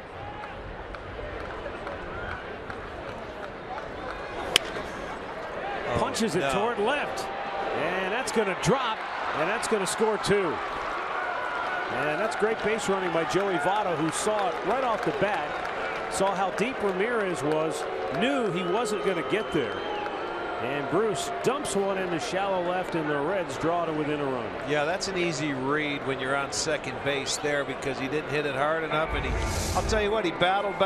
You put it in play. That was a fastball. It was middle in, and again, he was concentrating on shooting it the other way. He got jammed and just flares it in. Nobody's going to get there. Lindor, look at with the shift, he was back over there, just placed perfectly. So Votto read it, and for Crockett, the only out he had a chance to get, gives up the base hit and allowed 2 inherited runners to score there. It is now a 7-6 ball game and back to the pen. Timeout. Tommy Hunter's coming on when we come back.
Indians making his 7th appearance with the Tribe.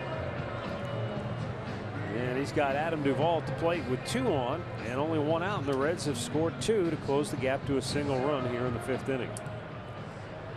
Adam Duvall homered in the 2nd, struck out in the 3rd.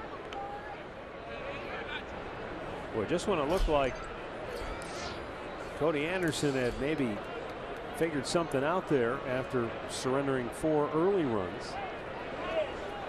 Got Zach Cozart on 1 pitch to start this inning. But then Eugenio Suarez singled to right. Votto doubled off the wall and left. They walked Phillips to load the bases intentionally, and his night was over. Jay Bruce then blooped a 2-run double to left off Kyle Crockett. He's out. Now Tommy Hunter in. And a slow chopper. Kipnis will take it himself. There's 1, there's 2. Inning over. But the Reds come fighting back. They score 2 in the 5th. And the Indians lead as a single run.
Well, kids tickets start at just $10 for kids 12 and under with the purchase of an adult ticket. Kids tickets located in the family deck at Progressive Field and are only available at Indians.com. And there's a lot of offense for the kids tonight to this point from both sides. Lane Thompson is the new pitcher for Cincinnati. Second time he's been with the big league club this year. He's a native of South Dakota and pitched at South Dakota State. That's how the Reds found him, making him a 22nd round pick 3 years ago.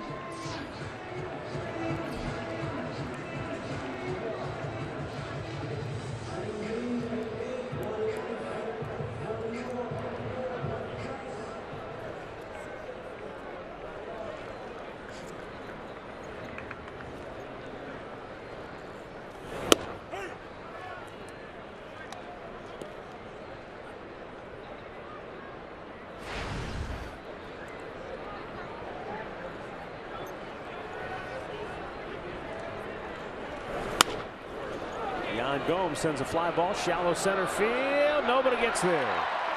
Peraza came in, but he wasn't able to get to it in time, and so Yan Gomes has his first hit, and the Indians go right back to work. Rick, they've had their leadoff man on board every inning tonight. How about that?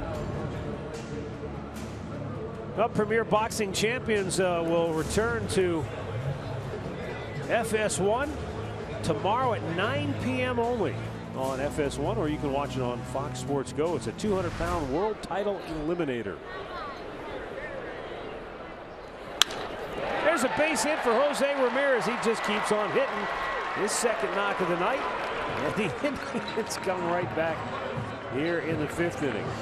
Well, they're getting their leadoff man aboard. They're getting other base hits in the inning, and they are starting to swing it now. Ramirez wastes no time. First pitch, drills it. He's 2 for 3. Indians now with 12 hits. We're in just the 5th inning. So they didn't get a hit until the 3rd. They had 5 in that inning, 4 in the 4th, and now 2 in the 5th. And it doesn't look like they want to stop. Of course, you know, it's a little nicer out today. Yeah, it's cold. There's Marlon Byrd, 1 for 2.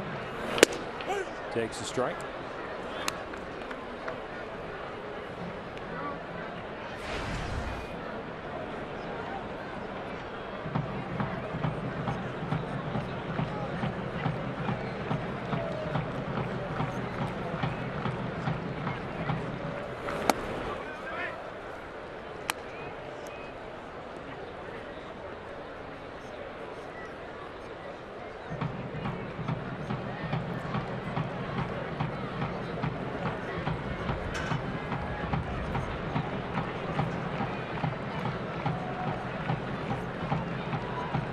Nobody out, and Byrd fouls it back.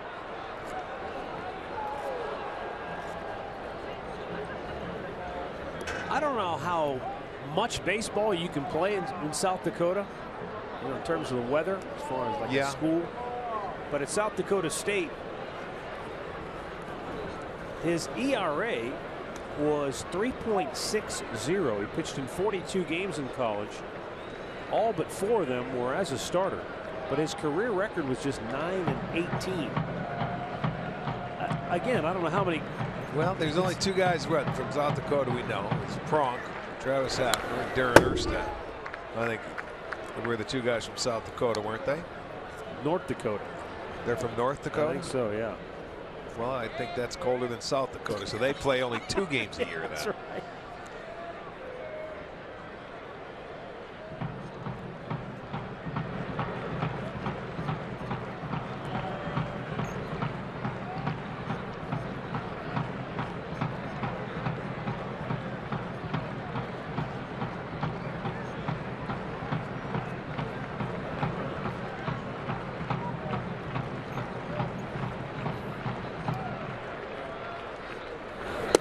Down low.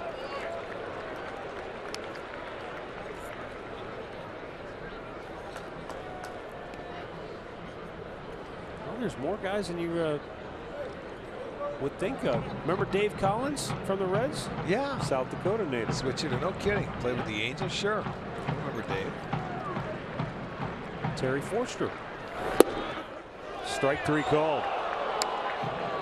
And Marlon Byrd rung up. He's not in agreement with Paul Emmel. One down.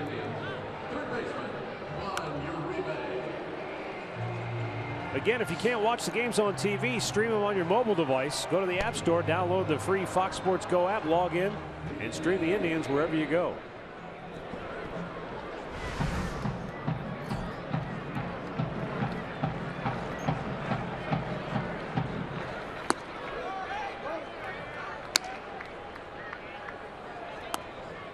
Juan Uribe singled in the 3rd. It was a little topper that the shortstop Cozart came in, tried to make a bare hand grab and throw on. Throw was a little wide of the mark. Uribe got credited with a single and then came all the way around to score. Fly to center his last time up. Tribe's lead is a run at 7-6. And there's a sky-high pop behind the plate. And Ramon Cabrera will have no play.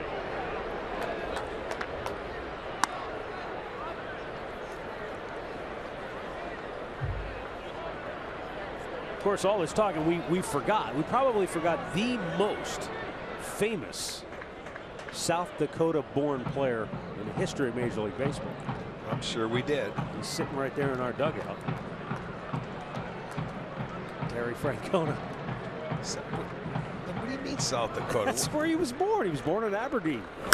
Was Tito driving across the country for spring training and he happened to have to stop at a hospital? There's a catch in left made by Duvall for out number 2. Come on. I'm assuming in 1959 his dad would have been in the minor leagues. No, he was playing in the big leagues. He had his best year ever in '59. I think he had 351. Tito did. Couldn't have been spring training. Could it have been? He was probably driving at spring training. He said, "Hold on, honey. I'll drop you off at the hospital. I got to go to spring training." And then Tito was born. Terry. Well, he was born in April, so I mean, what the heck? Well, I don't know. I never knew he was from South Dakota, ever. I'll have to ask him after the game. We got to figure that out.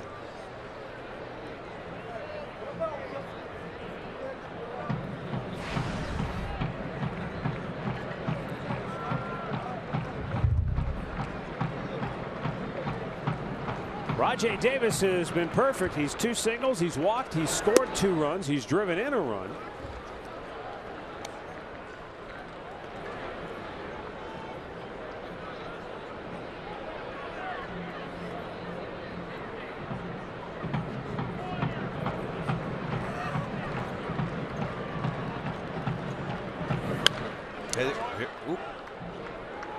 Back onto the screen.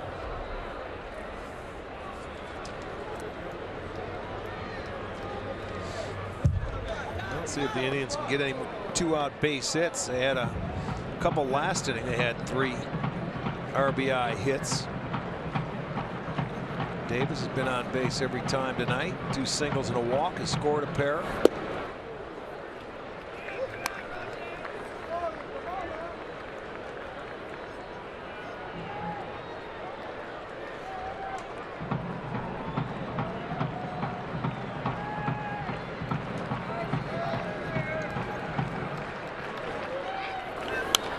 And a foul back again by Davis.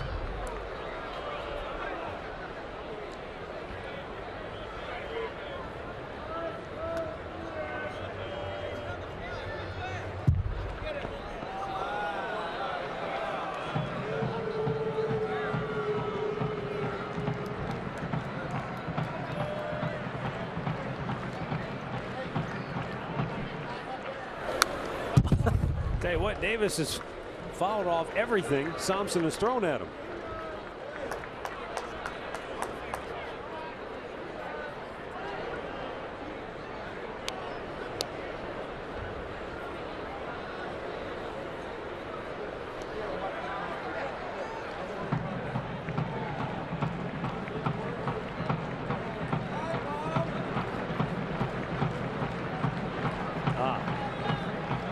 Terry's mom was from Aberdeen, South Dakota. So she probably went there during the season, you know, to be close to family. Very good. Payoff pitch and another foul back. Well, he's making him work. I'll tell you that. He's following up. He's coming at him with fastballs, and Davis is just following him straight back. And those guys are getting their wind sprints in. About the 4th time they've had to take off on the 3-2 count. Well, Rajay's last time up turned out to be quite an adventure when he walked, and then he came around to score with a double by Kipnis, but it took replay to overturn the call to get that run for the Indians, and that's the difference in the game. Runners go, and he's walked again. It was a close pitch, but he had a good at bat, and yes, the bases are loaded with 2 outs. Very good at bat. 4th time that Davis has reached base, and it'll give Kipnis an opportunity, who drove in a pair last inning. This is already the 4th time through, or starting the 4th time in the lineup. Again, the pitching coach comes out. And there's a base hit that Kipnis is going to get 2 RBIs on. Davis was off and running on the pitch. Had to be overturned. They thought that they tagged him, but we can see that he never tagged him. His foot was over the top of the plate. Not a very good slide, but he ended up scoring. That was a 3-run 4th inning. After a 4-run 3rd. Yeah, and you know, then Cincinnati comes back. They put 2 on the board in the 5th, and now the Indians have another chance to answer that inning, to respond to the 2-run top half of the inning. You know, let's see if Kipnis can do it again.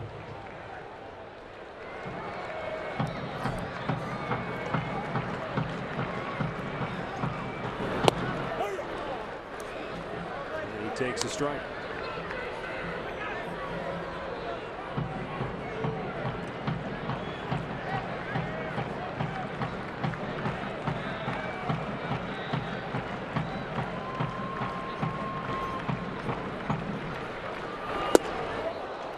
Swings through it, good off speed.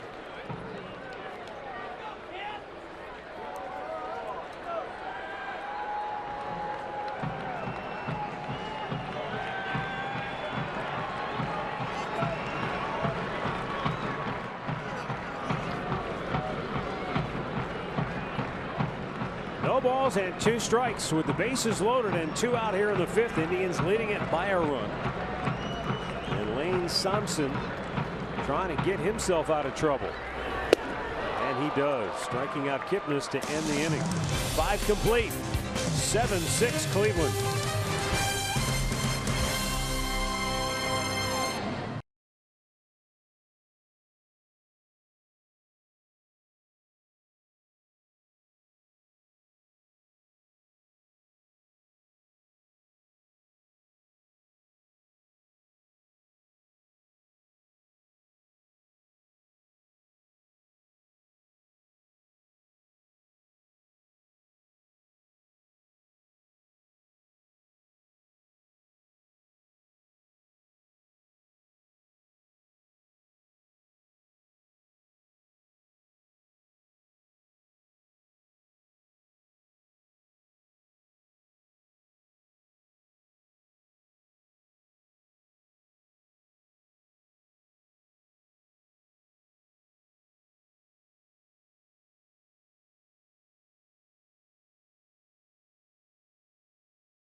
Summer camps are presented by Cleveland Clinic Children's.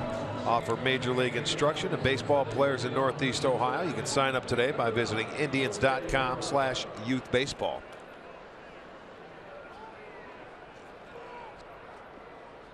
1-0 to Well, 7-6. The Indians lead it by a run. And here in the 6th inning, the bottom third of the Cincinnati order due up: Jose Peraza, Jordan Pacheco, and Ramon Cabrera.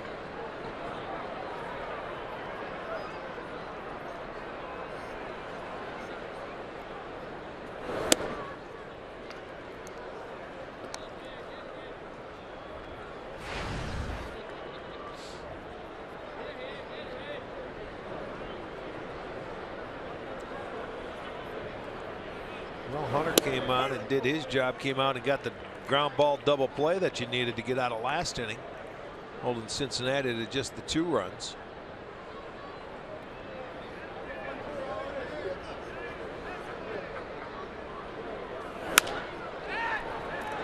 Whoop toward right, but Marlon Byrd there to make the grab, 1 down.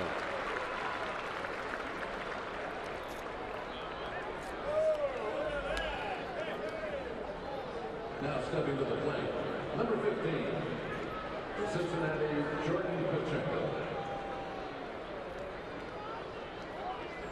Jordan Pacheco 0 for 2 in the ballgame. Pacheco was at the plate in the 4th inning when the Reds had their leadoff man aboard.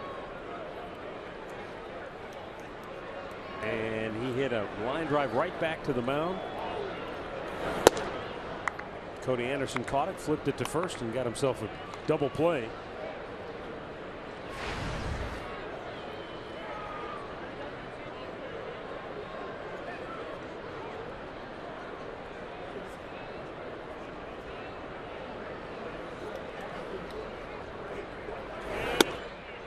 High with the fastball.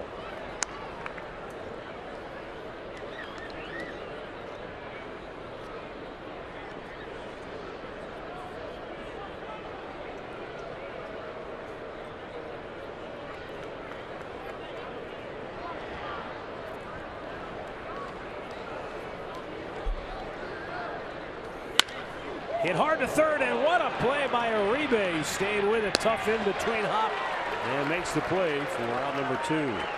Boy, he just made one little half step to his right and picked that ball beautifully right into the glove. Made sure he had it. Easy throw across. That's not as easy as he made it look right there. That ball was hit very hard, but made a nice pick. I don't know if that's self-defense. Get over at third base, but it's out number 2.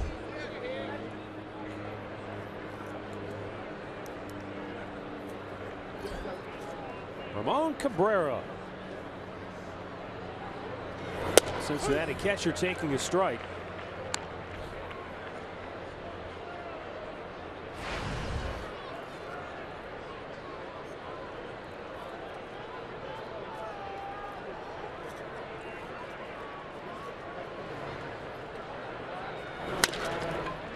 This time Uribe makes the play going to his left and throws him out. And on 8 pitches, Tommy Hunter retires the side in order.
Before we do, in case you missed it yesterday, Bad blood between Toronto and Texas goes back to last year. Batista, the home run off the Rangers, flipped the bat. And then yesterday, in the final meeting of the year between the two teams, Matt Bush comes on, plunks him with a 97-mile-an-hour fastball, and then Batista goes in hard, takes out Rougned Odor, and the melee that ensued, Odor landed a square right-hand shot. Boy, did he ever. Right here. Boom. Yes, he did. And I'll tell you what, Beltran came over and held him up. He was staggered. But, you know, you go ahead and you flip the bat, and you're going to pay for it. The players will take care of it, whether it's the last game, the first game, or whatever. That's what happens. And they just, he tried to get him down. He slid late over the bag the whole 9 yards, but fight ensued, and that's what happens. Is it worth potentially getting suspended for 10 games if you're Odor doing what he did? He feels it was. You got a problem, go after him. He didn't like it. He didn't like the way he came in to slide. So for him, yes. You know, if you want to sit down and you talk about it, you know, should. Hey, you do what you feel is right at the time. It's an emotional game. The two teams have bad blood, and it stemmed from last year. So I would say, yeah, he feels good about himself today. One down as Lindor is retired. You know, they don't play each other the rest of the year now, but they feel like, you know, that bat flip tried to show them up at the time of the game last year, and they did what they felt they had to do. It's funny that Bush ended up hitting him because he just got called up, didn't he? Yeah. I mean, here's the guy that's, you know, it doesn't matter how Talk hard about a you checkered throw. pass. I mean, you know, and it was up around the elbow. It wasn't up at the head or anything. And then when Fielder came up, which we didn't show, the very next inning, he was hit in the leg too. And then whoever hit him was thrown out of the ball game.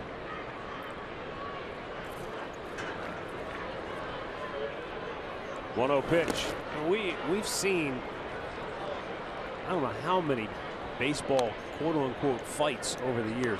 Very rarely do you see punches thrown, let alone landed. Right. That one was an absolute haymaker. You know what's funny about it? You know, they talk about it. Oh my goodness, you know, he ended up hitting him, but everybody shows it in slow motion. Because it looks really good. Yeah, I mean, you know, you want to talk about it. That, you know, it's like a hockey game. Yeah. They go out there and something happens like that, and everybody wants to show it in slow motion.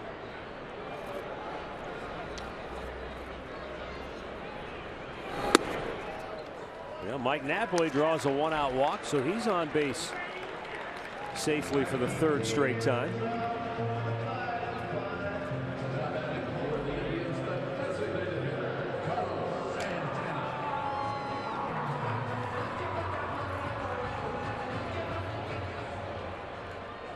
Always remember Robin Ventura going out challenging Nolan Ryan, and Nolan Ryan just hog-tied him and hit him on the top of his head about 3 or 4 times. Yeah. Oh, there's been some great brawls. Kansas City and Texas used to have back in the day in the 70s. There's been some big ones that have lasted for quite some time. Why wasn't there one in the 70s where it involved Carlton Fisk and the Yankees? Somebody oh went yeah, hard at home plate. Just Absolutely. Boom, melee. Might have been Lou Piniella who went in there. Oh yeah. The 0-1 that Santana pulls it foul. I mean, you saw the slide from Bautista yesterday. Okay, everyone says, oh, that was a late slide. That was that. That's nothing compared to what they used to do in the 70s when they would take guys out at second base. Right. And absolutely nothing was wrong with that. And the difference now is all you have to do is go to the replay. Yeah, it's not even close to where it was. But here's the irony to that whole situation.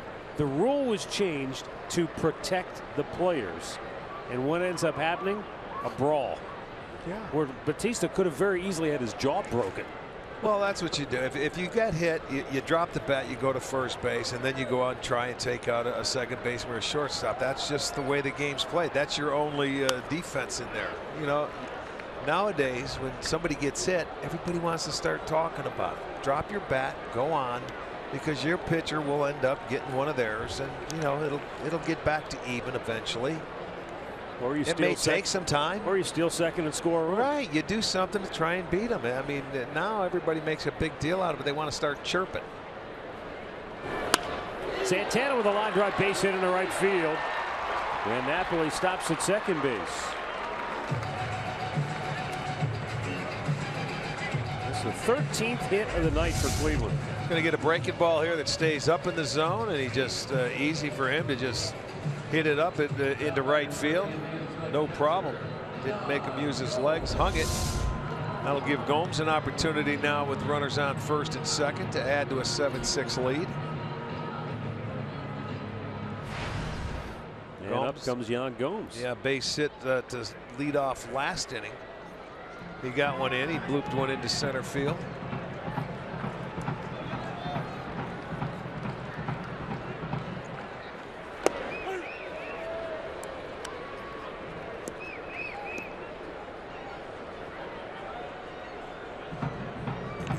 No, last night the Indians couldn't buy a hit with less than 2 outs. All their hits came after there were already 2 outs in the inning. Tonight, they're 10 out of 20 before there are 2 outs in the inning.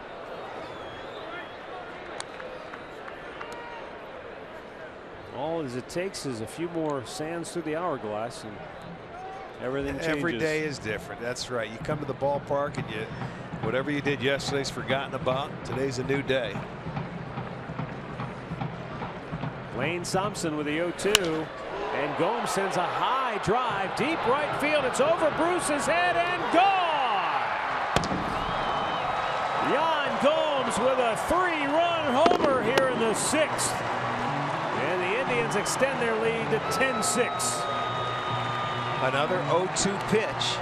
This one hit out of the ballpark. We've had a couple of them today. Well, it's the 14th hit of the night for the Indians, but it's the first home run for the Tribe. First home run, and Gomes, that's his third.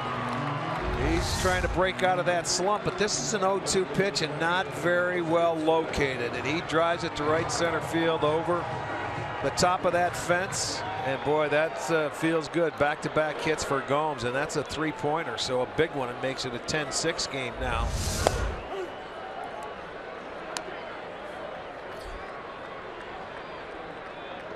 Redbird tells us that of the 19 hits Yan Gomes has collected this year, 13 of them have driven in runs. That's making them count. Although I'm sure he'd love to have a bushel full. Well, more. Think about last year, how his year went with driving runners in. I'm sure he thought about that all winter and wanted to improve on that. Hitting with runners in scoring position, he's doing better there.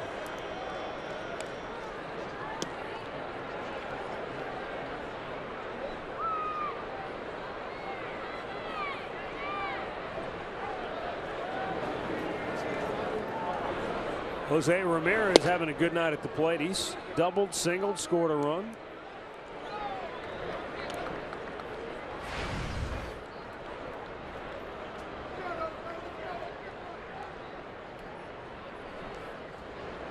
This has been a tough place for the Reds to win at Progressive Field. What was it, 13 out of the last 14 games here the Indians have beat them. And that goes all the way back to, I think, 09.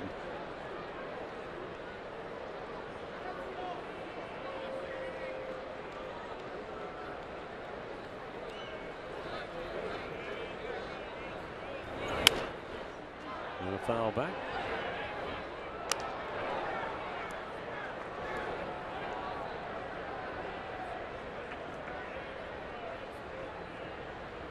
Now for Yan Gomes, remember he didn't play yesterday, so he's now homered in 3 straight games for the first time in his career.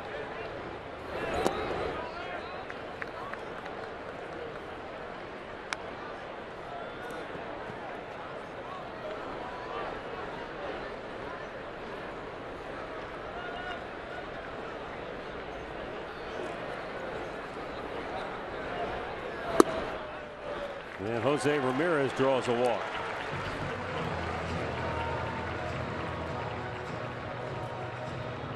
Another Another look at that home run by Yan Gomes. The ball came back and got a big chunk of the plate. On an 0-2 pitch. Yes, it did. He was sitting away. And Gomes is swinging the bat when he can take it to right center field. And he gets that one. The only home run today out of the 14 hits for the Indians, and they're in double digits, 10 on the board.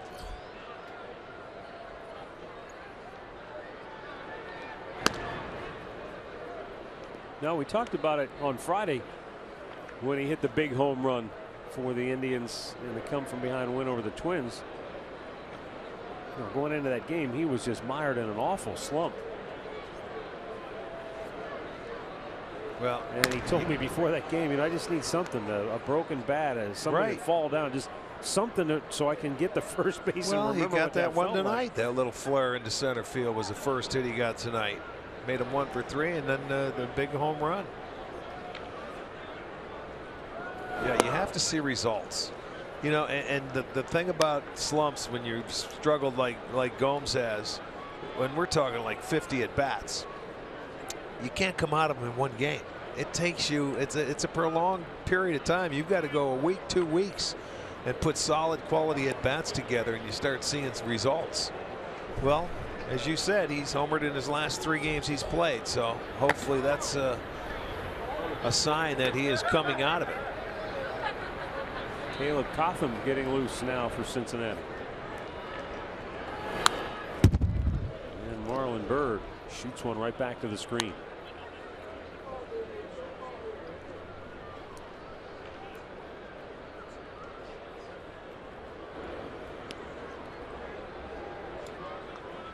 The 3-run homer by Yan Gomes also is just another hit to a beleaguered bullpen in Cincinnati.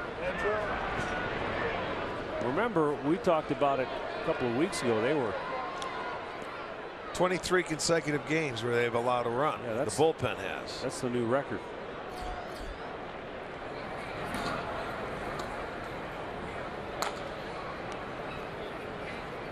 That streak ended on May the 5th. 23 straight games. That's the all-time major league record.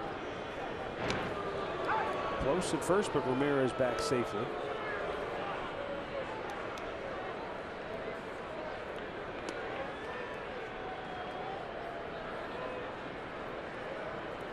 That's one of those records like you're thinking about.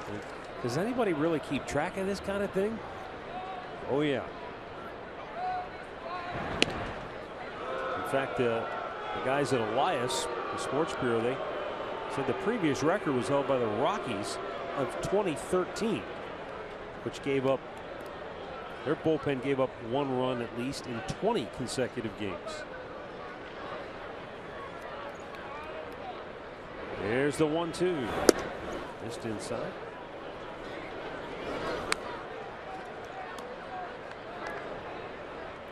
Yeah, that's not a good feeling, you know, because when something happens and you get a guy on base and you're thinking, okay, how many they're going to score tonight, or who's going to give one up tonight. It starts getting into your psyche. Marlon Byrd drills one to deep left field. Duvall won't get it. Gone to Souvenir City. Second home run of the inning for the Indians. Marlon Byrd's 3rd of the year. It's a 5-run 6th for Cleveland, and they may have just blown this baby wide open.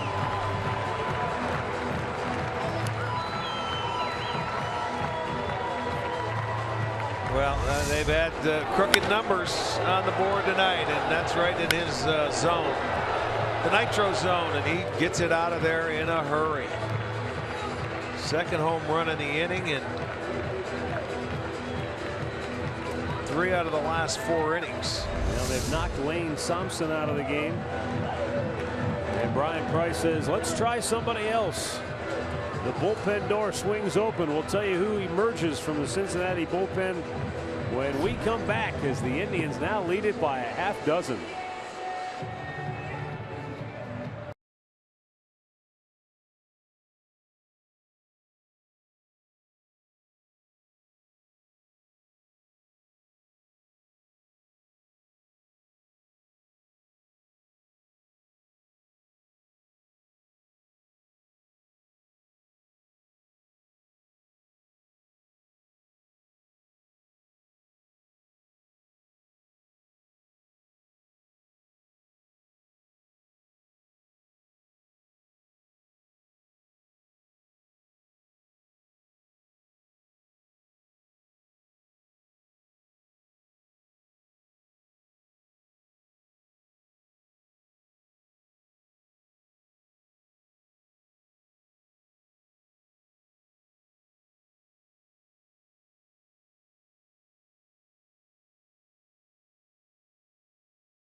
Probably wondering what just hit him. The Indians jumped him for 5 runs here in the 6th.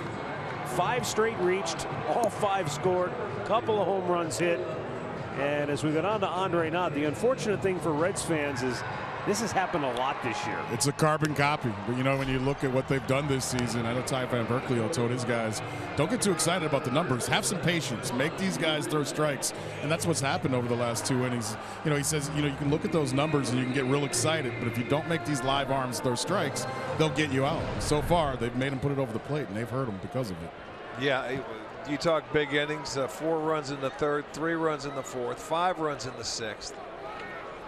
And now here's Caleb Cotham. Outside ball 1. It's kind of interesting, Rick. The other 2-homer inning the Indians had this year. 2 Seats Tommy tells me that Marlon Byrd was involved in it. Okay. Byrd and Rajay Davis both homered at Tampa Bay on April the 14th in the 6th inning. Must be some about it. Want a rebound, big bouncer to Brandon Phillips. 2 down. And these Cincinnati fielders, they have been in the field for some long innings. This will be the 3rd time that the Indians have sent at least 8 men to the plate. And we're only in the 6th inning. So half the innings, they've been out there for 8 guys coming to Davis is coming up for the 5th time in the 6th inning.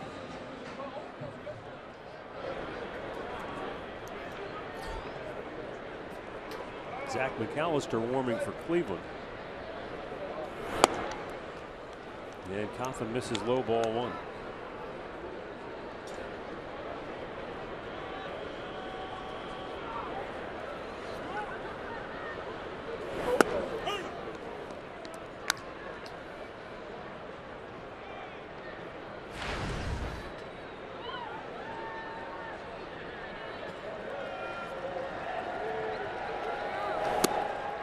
Davis went after a high breaking ball, or maybe a cutter, not sure what that was.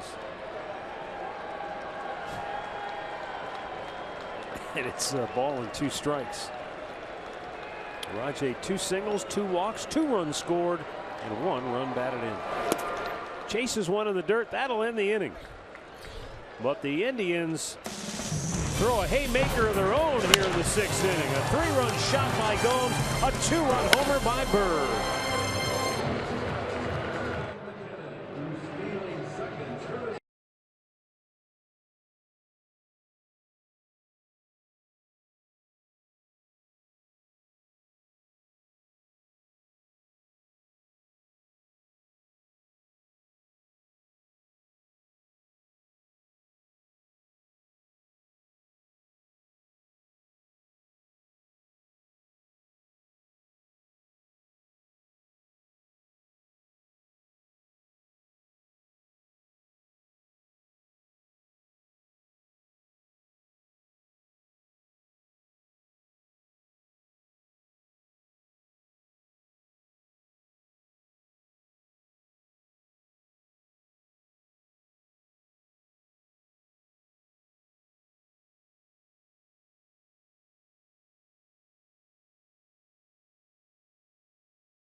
Cleveland Indians baseball is brought to you by the injury lawyers at Elk & Elk, proud partner of the Cleveland Indians. Call 1-800-ELK-OHIO.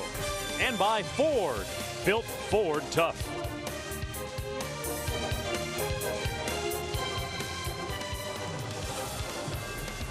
(12-6) Cleveland, 7th inning. Top of the order due up for Cincinnati. And the new Indians pitcher is Zach McAllister. Zach coming on for the 17th time this year. 2 wins, a loss, and the ERA of 2.08.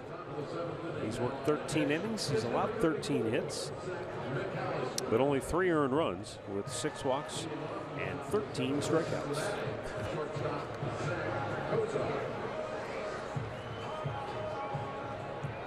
Zach Cozart, 1 out of 3. He singled and scored back in the 3rd inning.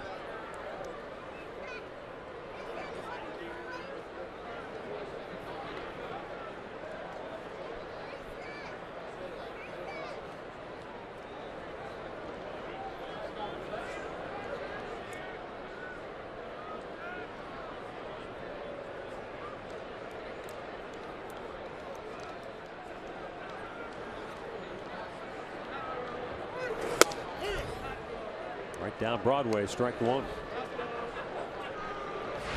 Well, he swung at his first pitch the last time up after they came out after that long inning and made an out. So he wanted to make sure he gets a look at it one pitch, I think, here.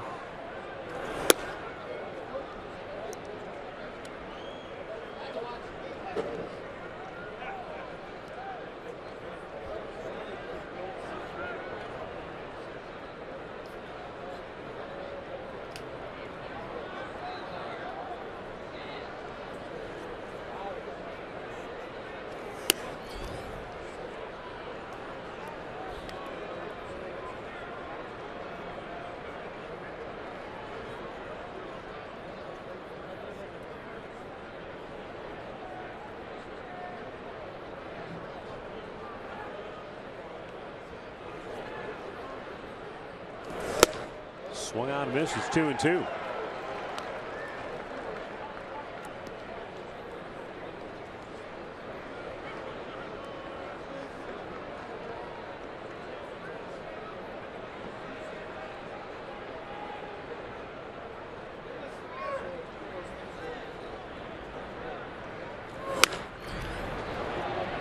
Lindor has a beat on it, and Francisco runs it down.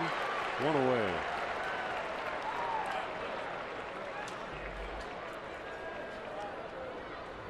That'll bring up Eugenio Suarez. Third baseman, Eugenio Suarez.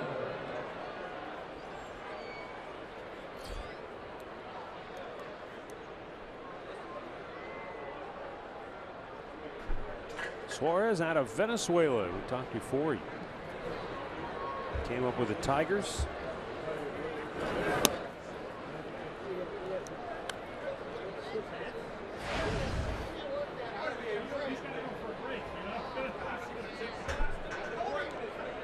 Hit his 8th home run tonight. Surprising power.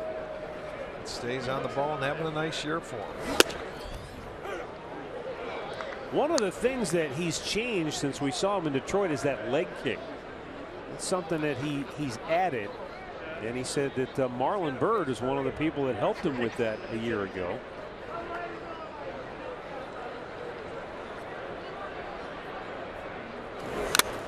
Oh, man, that was right into the mask. Direct hit. Gomes.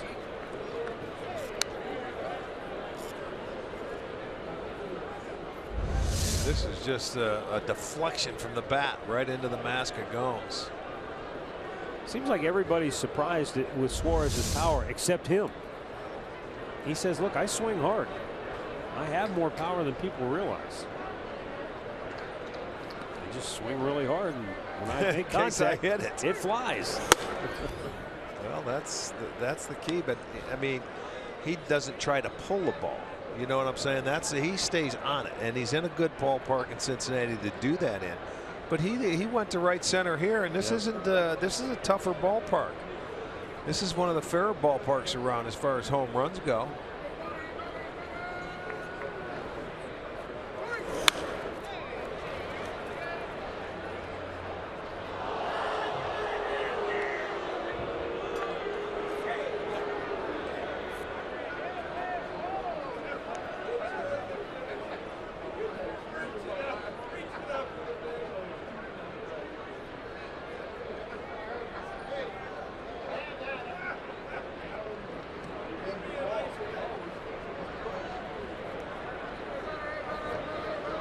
Now the 2-2 out of play to the right.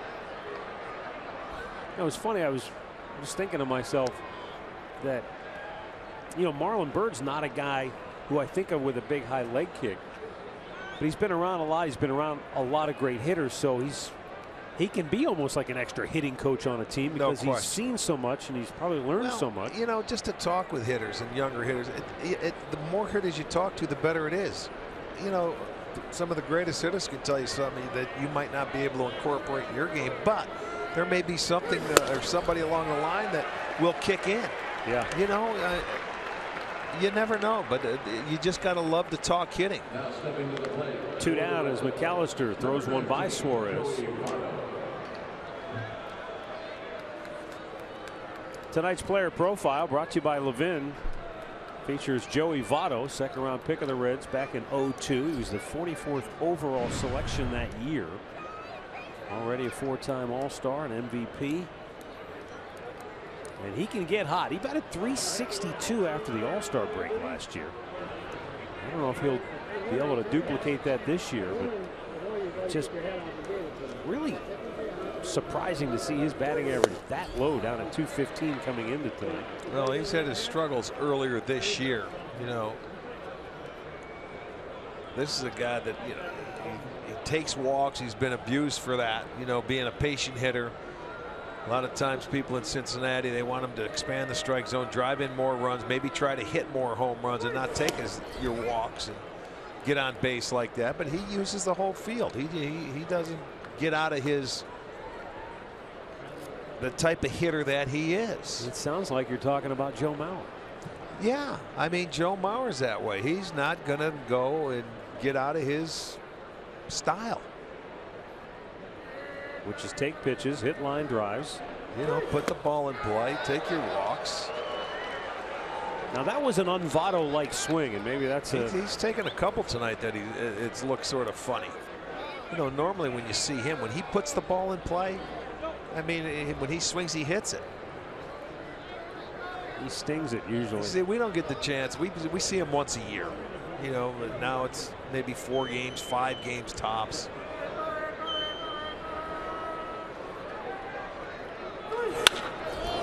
Hit that one pretty hard, but in center field, Rajai Davis has plenty of room to make the catch, and the Reds go 1-2-3.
The Indians all over the Reds tonight. And here in the bottom of the 7th inning, Jason Kipnis, Francisco Lindor, and Mike Napoli all due up.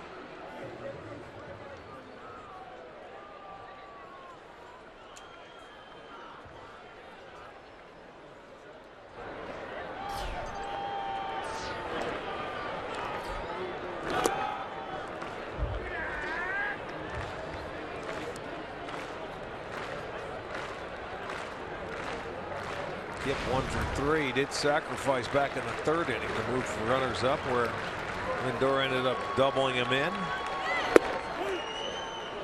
That's when they were trying to come back. They were down 4-0 at the time, and then it was part of that 4-run 3rd inning.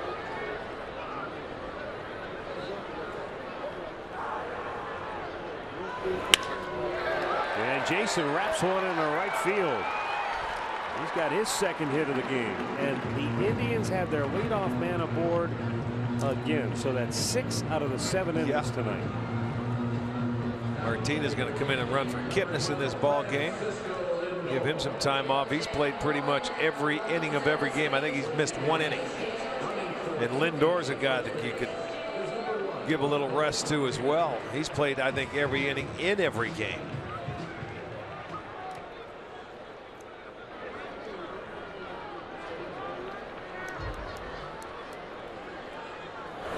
And Lindor looks at the ball inside.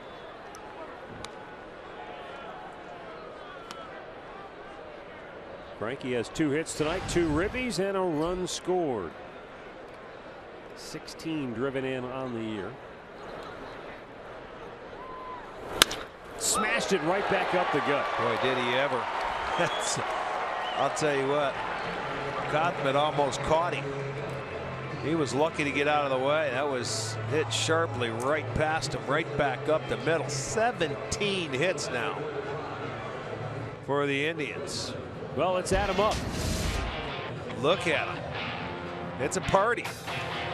And everybody has been involved. Yes, indeed. Well, as frustrating as the last 2 days were for the offense against Minnesota, they've definitely had some more fun this evening. Well, it's a season high. You remember they had the 16 hits in that game versus the Tigers in a 9-inning game. Well, I have 17 tonight, and we're still in the 7th. Napoli has 2 of those hits. He's driven in a run with each of them. He walked and scored his last time. Well, and both of them going to right field. Yeah. You know, that little, he took the one off the swing, a ground ball, when who was it? Frankie was stealing on a play going to 3rd base, and it vacated the 2nd base hole, and then he hit a nice line drive to right. Caleb Cotham with 2 on and nobody out. Spins Napoli out of the way. There's the one where he was going off, just put it on the ground, got it under the glove of Phillips over there to score Lindor. And then there's the one I like. That's a nice swing by him. Line drive, shoots it the other way. The Indians 11 for 25 with runners on, 6 for 12 with runners in scoring position. 6 for 12. They were 3 for 3 coming out of the chute. I think that was through the first 3 innings. So they've had a ton of opportunities. Well, yes, they have. But you get guys on, and they got. There's never a single run inning. Big crooked numbers. That's what the keys were tonight. A bit outside, and a full count for Napoli. Caleb Cotham is 28 years old.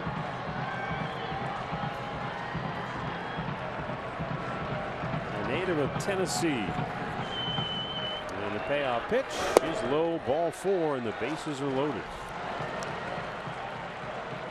Cotham is one of 4 players that the Reds got in exchange for Aroldis Chapman when they dealt him to the New York Yankees this past off season. That trade was consummated right before the new year. The Reds got 2 pitchers, Cotham and rookie Davis.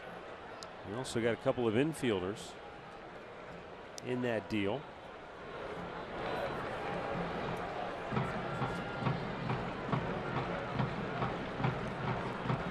Cotham was originally a 5th round pick by the Yankees back in 09.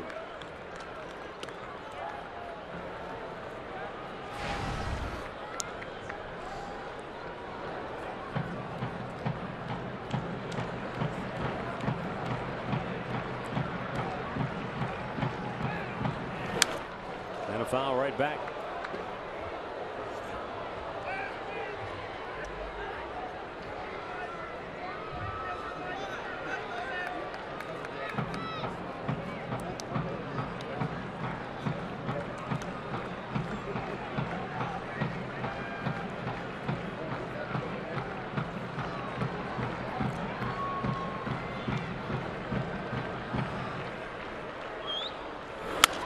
On a play, Santana falls down to the count 1-2.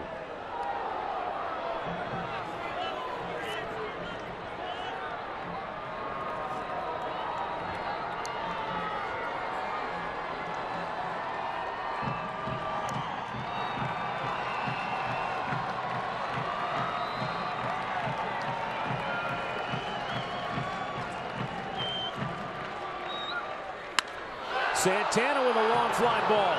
Deep right. Bruce back. Just onto the front part of the warning track. Makes the catch. Michael Martinez will tag and score. Everybody else tags and moves up as well. And it's 13-6 Cleveland. Santana with his first RBI on the night. And as promised earlier, it's Miller time. Brought to you by Miller Lite. Friday night, Yan Gomes with a home run. Saturday in the pouring rain, he drove one out of here. Didn't play yesterday. Back to work tonight in another home run. 3 homers in his last 3 games. Yeah, let's hope that's a good sign for Yan. Coming back here, putting the ball in play. Also has a single tonight to go with that 3-run homer. Get yourself another one. Make it a great night. Runners in scoring position.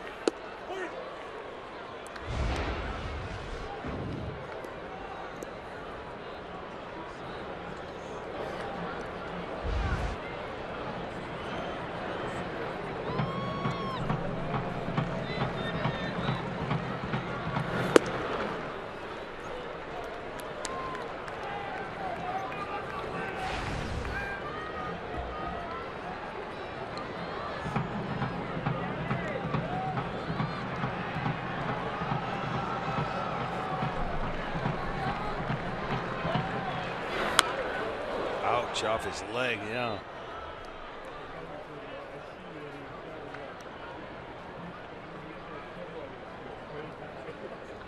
This one got him up around the knee, didn't it? Wow. Well, no, I take that back. Maybe a little higher. That was not good.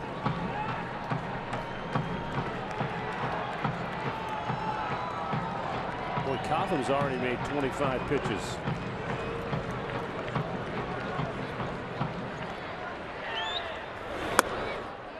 High.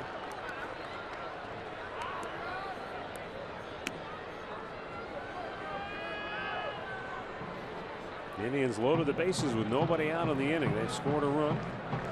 Second and third with 1 out, with the infield drawn in there at the cut of the grass around the horn. Outfield straight up and deep. John sends one to left field. Back is Duval. He'll make the catch. Lindor will tag and score. And the Indians lead is 14-6.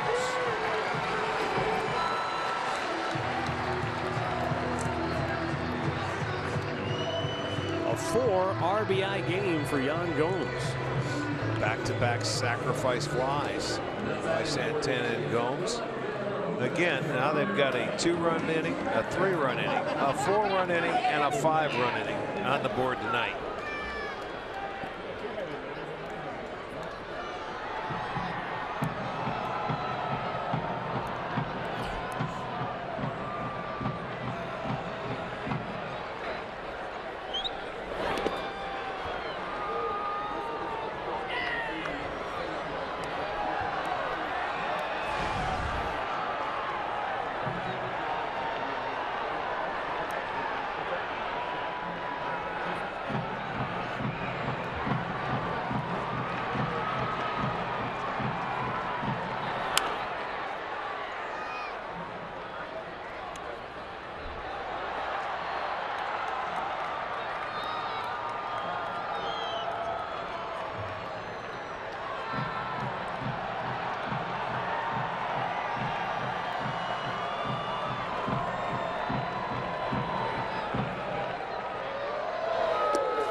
just missed outside, and it's 3-1.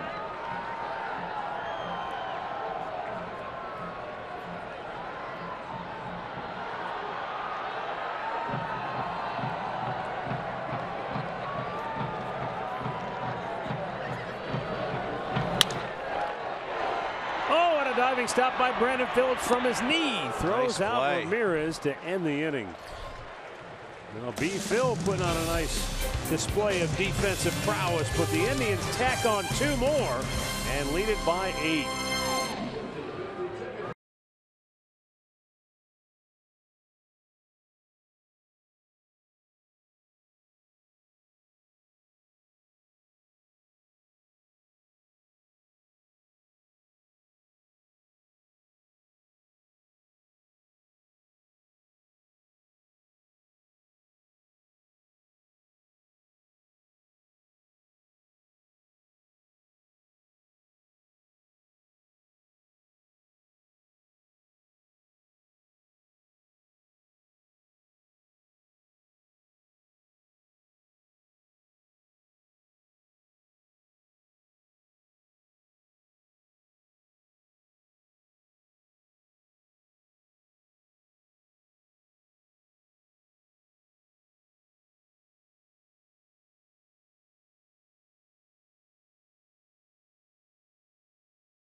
This copyrighted telecast is presented by authority of the Cleveland Indians and may not be reproduced or retransmitted in any form.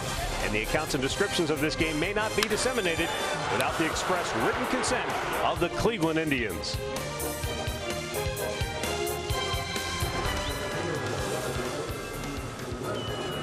Well, these teams played so many times in spring training that they're neighbors. We got to know them pretty well. But this game's starting to take on a spring training feel because the Indians have made a number of changes here in the 8th inning. New pitcher is Dan Otero. He's the 5th Indians pitcher to work here tonight. Michael Martinez is now in the ballgame at second base for Jason Kipnis. Jose Ramirez is now at shortstop for Francisco Lindor. And then in the outfield, Tyler Naquin is in center and Rajai Davis moves over to left field.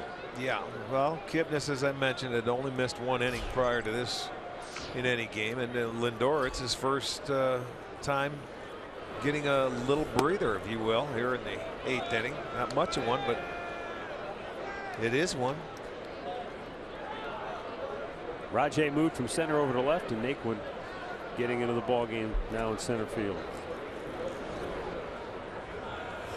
Brandon Phillips chops one over the mound. Big hop for Michael Martinez, and Napoli can't scoop it out at first, and he's mad at himself even though it wasn't a real good throw.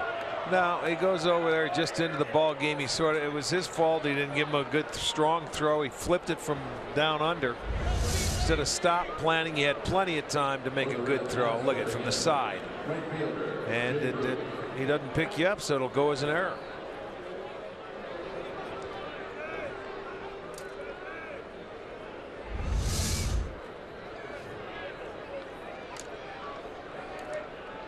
And Jay Bruce to the plate.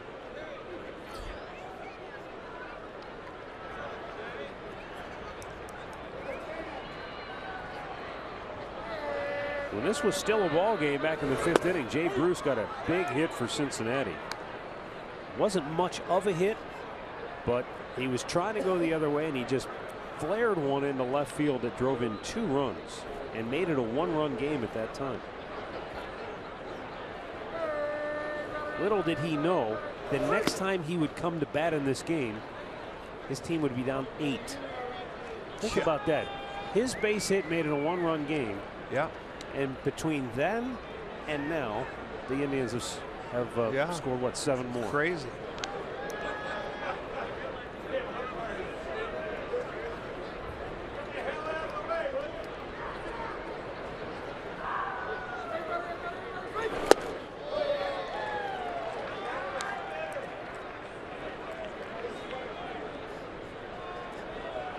Again, now with the 2 strikes, you see Uribe really moving over to the shortstop side. And now with Ramirez being the shortstop, they got to communicate because you've got changes in the middle of the infield. Who's covering here in case you get a ground ball double play? They were in spring training together, but Michael Martinez hasn't been here all year. Right. So yeah, you've got an interesting 3-shot on the infield right now. Okay. Here we go. Uribe to go. Ramirez. Just talked about it. Like they've done it all year long. So Otero makes the nice pitch to get right where the defense was playing, and they get a 5-6 Now stepping in for Cincinnati. 3 double play. It was absolutely tailor-made. 3rd double play for the Indians tonight. And up comes Adam Duvall, 1 out of 3 with a home run tonight.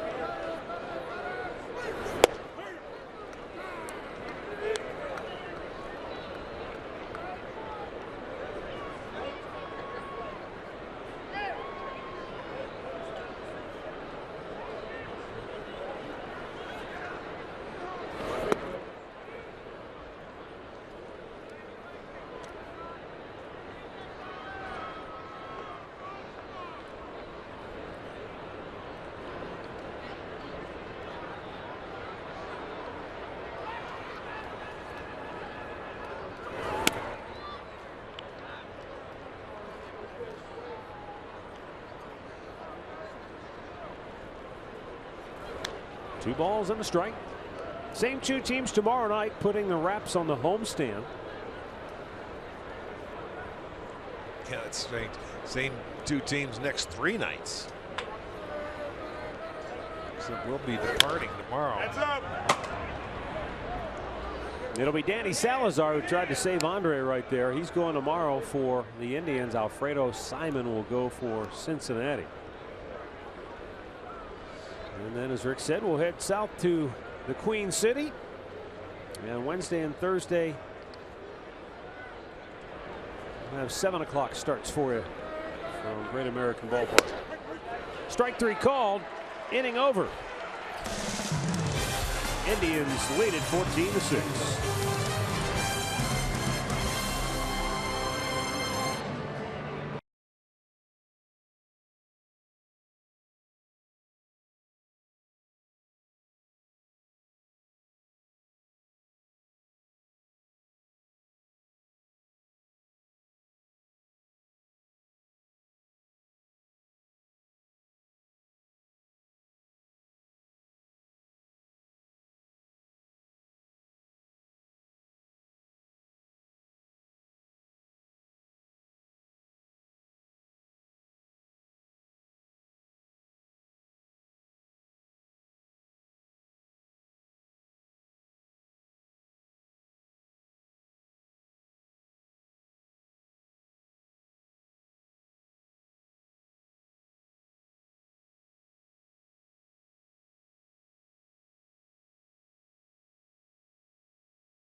It's your pass to kick off summer. Don't miss the Memorial Tournament presented by Nationwide, May 30th through June the 5th. Purchase your badge at memorialbadges.com. Like the Indians, Cincinnati making some changes here late in the ball game. First, a new pitcher, J.C. Ramirez, coming into work now. His 11th ball game for Ramirez. 10 hits in his 13 2/3 innings.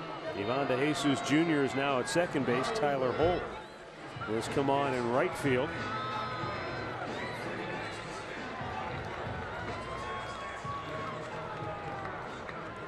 And Marlon Byrd will lead off for Cleveland. Byrd 2 for 4, including a 2-run homer in the 6th. That capped a 5-run 6th inning.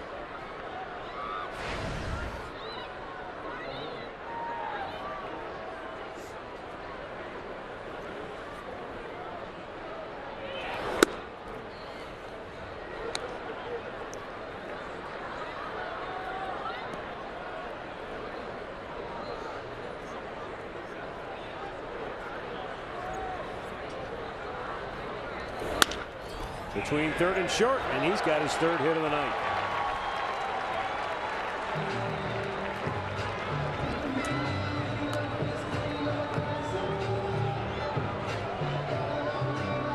The recap of our keys to the game brought to you by Mazda. Cody Anderson was knocked out of the game in the 5th, allowing 9 hits, 6 earned runs. A couple of home runs key to his demise. And the Indians did indeed put up the crooked numbers. Yeah, boy, I'll say. Half of their innings have been crooked numbers. 2, 3, 4, 5. They've got 3 zeros up there now. It started out looking like it might be a runaway for Cincinnati. They scored 1 in the 1st, 1 in the 2nd, 2 in the 3rd, and led it 4-0. But the Indians responded with 4 in the bottom of the 3rd to tie it up. And then 3 in the 4th. Reds scored 2 in the 5th to close to within a run, and then the Indians pulled away with that big 5-run 6th, tacking on 2 more in the 7th. And as the Uribe strikes out, 1 away.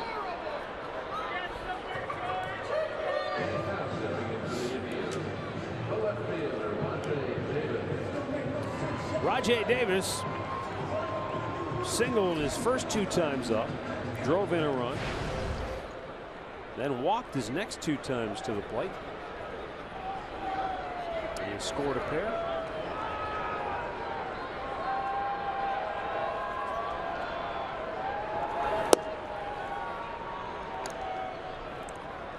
Not a lot of games where you get 6 trips to the plate. No, not unless it's extra innings.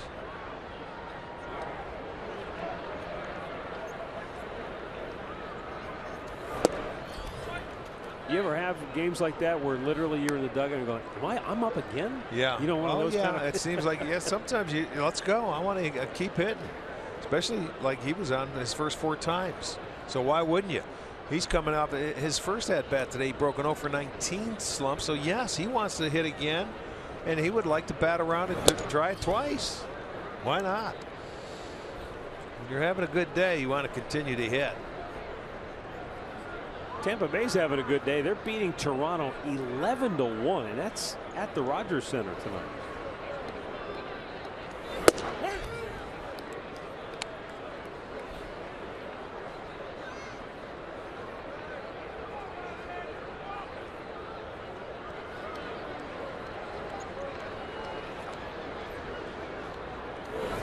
Swung on and missed. Good fastball. 96 miles an hour from Ramirez. And a full count.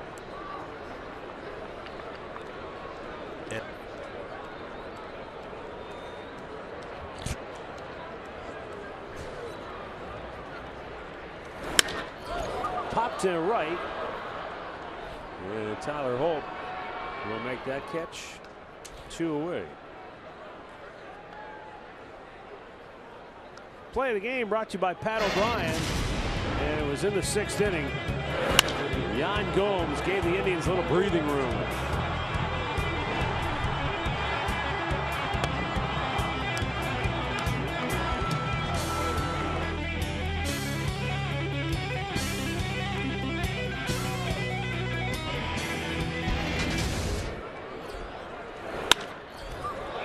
Michael Martinez slashes one to left inside the line. Fair ball. Duvall misplays it.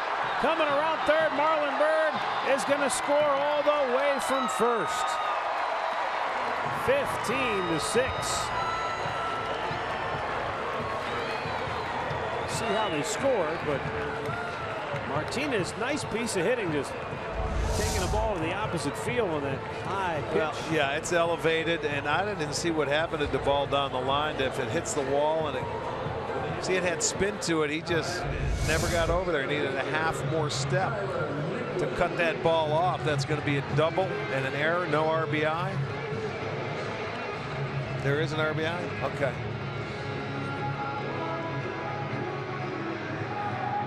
What's the error for? Is there an error? Well, if it's a double, then they must have taken the RBI away. No RBI.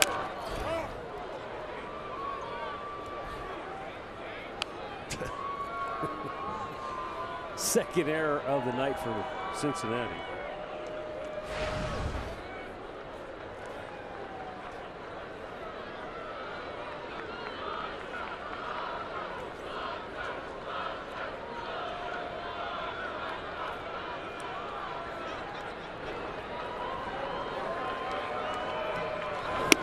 Just inside. Minnesota left here, went up to Detroit, and the Tigers came out of the gate and threw an 8 spot in the first inning on them.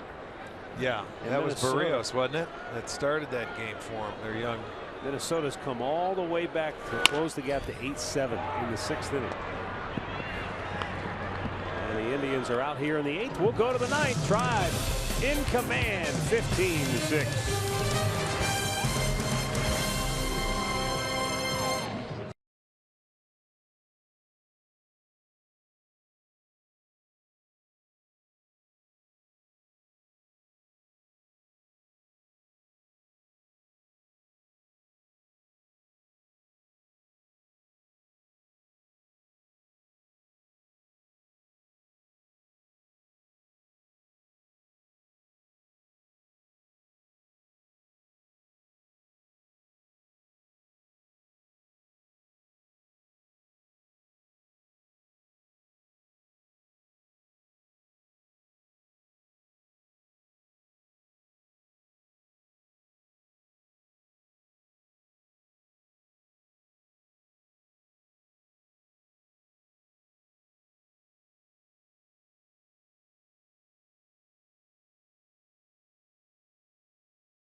Had a call overturned that really kind of changed momentum here tonight. Certainly did, and the offense, I think, bailed out Cody Anderson yet again. Bullpen's been pretty good after that, but credit all those guys in the middle of the lineup. Napoli, Kipnis, a big RBIs tonight. Indians Lives brought to you by Conrad's Tire Express and Total Car Care right after the game. Hey, and Matty, I wanted to thank you for offering to pay for Montgomery Inn when we come to Cincinnati after you got on us about our snowsuits yesterday. We appreciate that, bud. You got it, pal. All the barbecue sauce you want.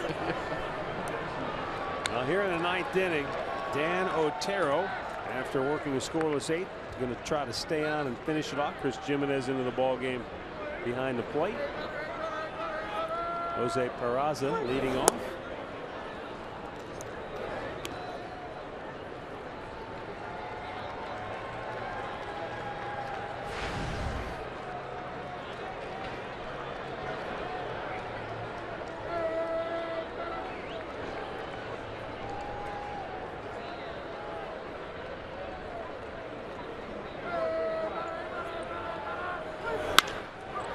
gut.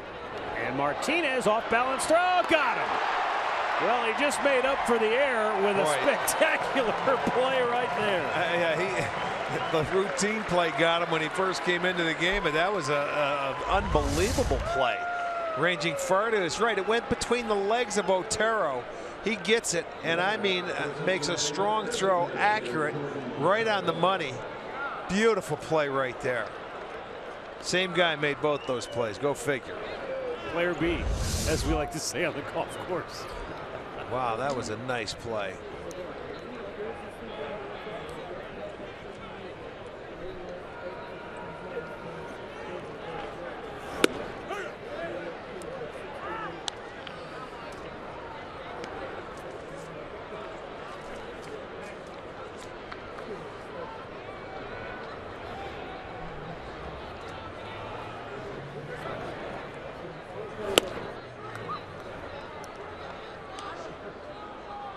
Red Sox and the Royals were rained out tonight in Kansas City. They're going to play 2 tomorrow, I guess.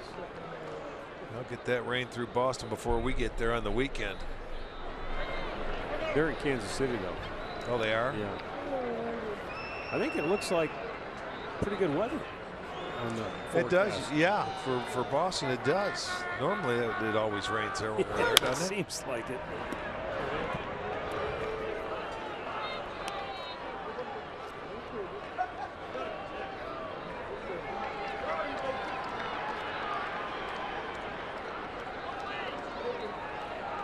Pirates finally beat the Cubs yesterday.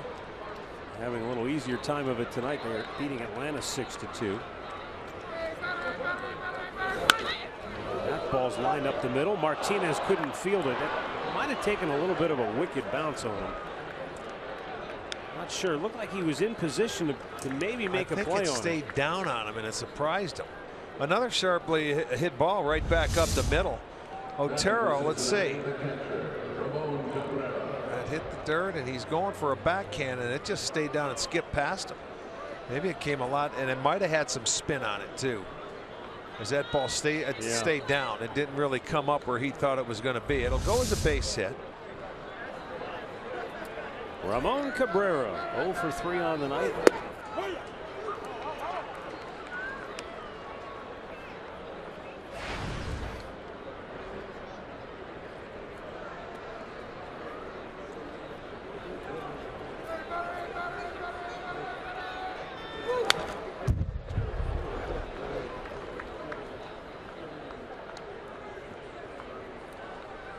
And Billy Hamilton just off the bereavement list.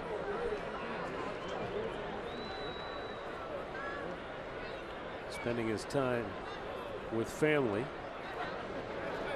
after the recent tragic death of his nephew. There's a line drive base hit in the right field. And Ramon Cabrera with a base hit here in the 9th inning. So Cincinnati has a couple of base runners aboard.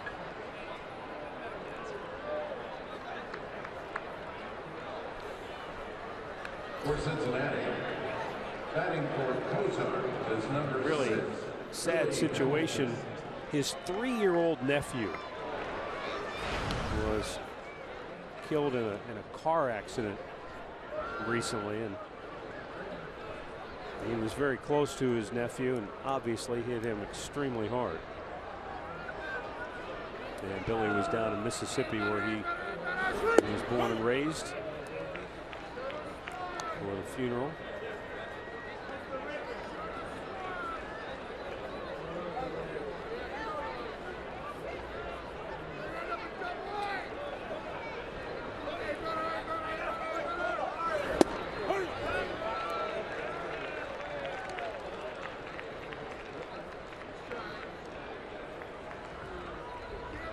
In terms of pure speed, they probably don't come much faster than Billy Hamilton.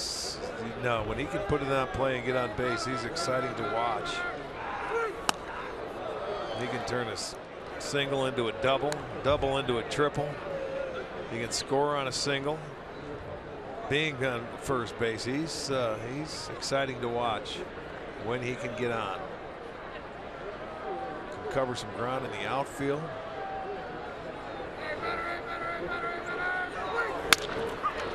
Pulls it towards second. Martinez gets the force there with the flip to Jose Ramirez, and there are 2 down.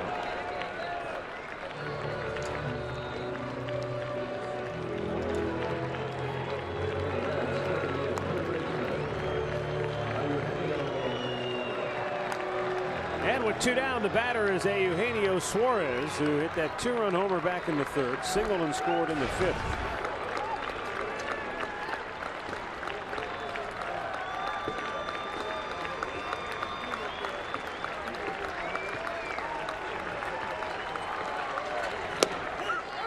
And a strike called as Hamilton goes to second, uncontested.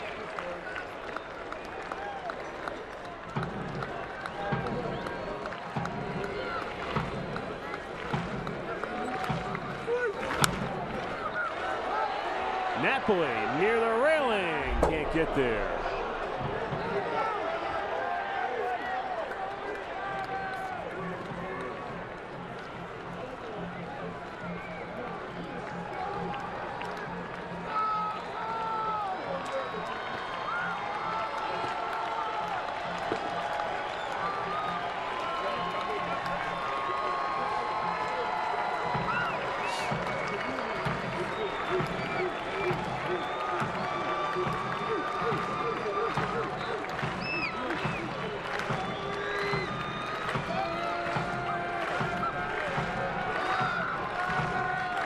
And the 0-2. Slicing toward right. Bird, a long run. He can't get there as it hit off the sidewall for a foul ball.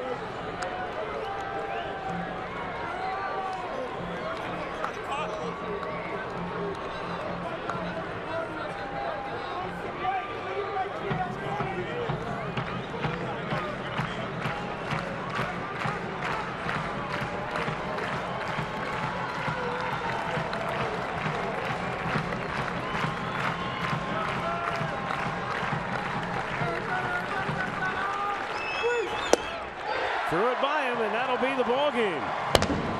The Indians hammer Cincinnati in this series opener by a final score of 15-6. Tribe continuing their mastery of their in-state rivals, winning 5 out of 6 a year ago, and they win tonight going away to move a game over 500 at 18-17, and they sink Cincinnati to 15-23.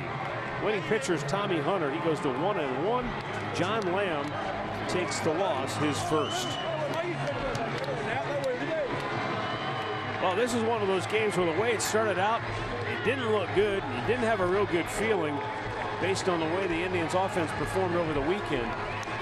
But boy, they got healthy in a hurry. Well, they hit with runners on base. They got their leadoff man aboard. Season high in hits. They have 19 hits tonight. They swung the bats very well. They put crooked numbers up. So they did everything right tonight offensively, and it was a night that I think a lot of guys needed. So it was good to see. Indians a winner over the Cincinnati Reds, 15-6 the final score. Yan Gomes with a massive home run, part of a 5-run 6th inning, propelling the Indians to victory. A final word when we come back.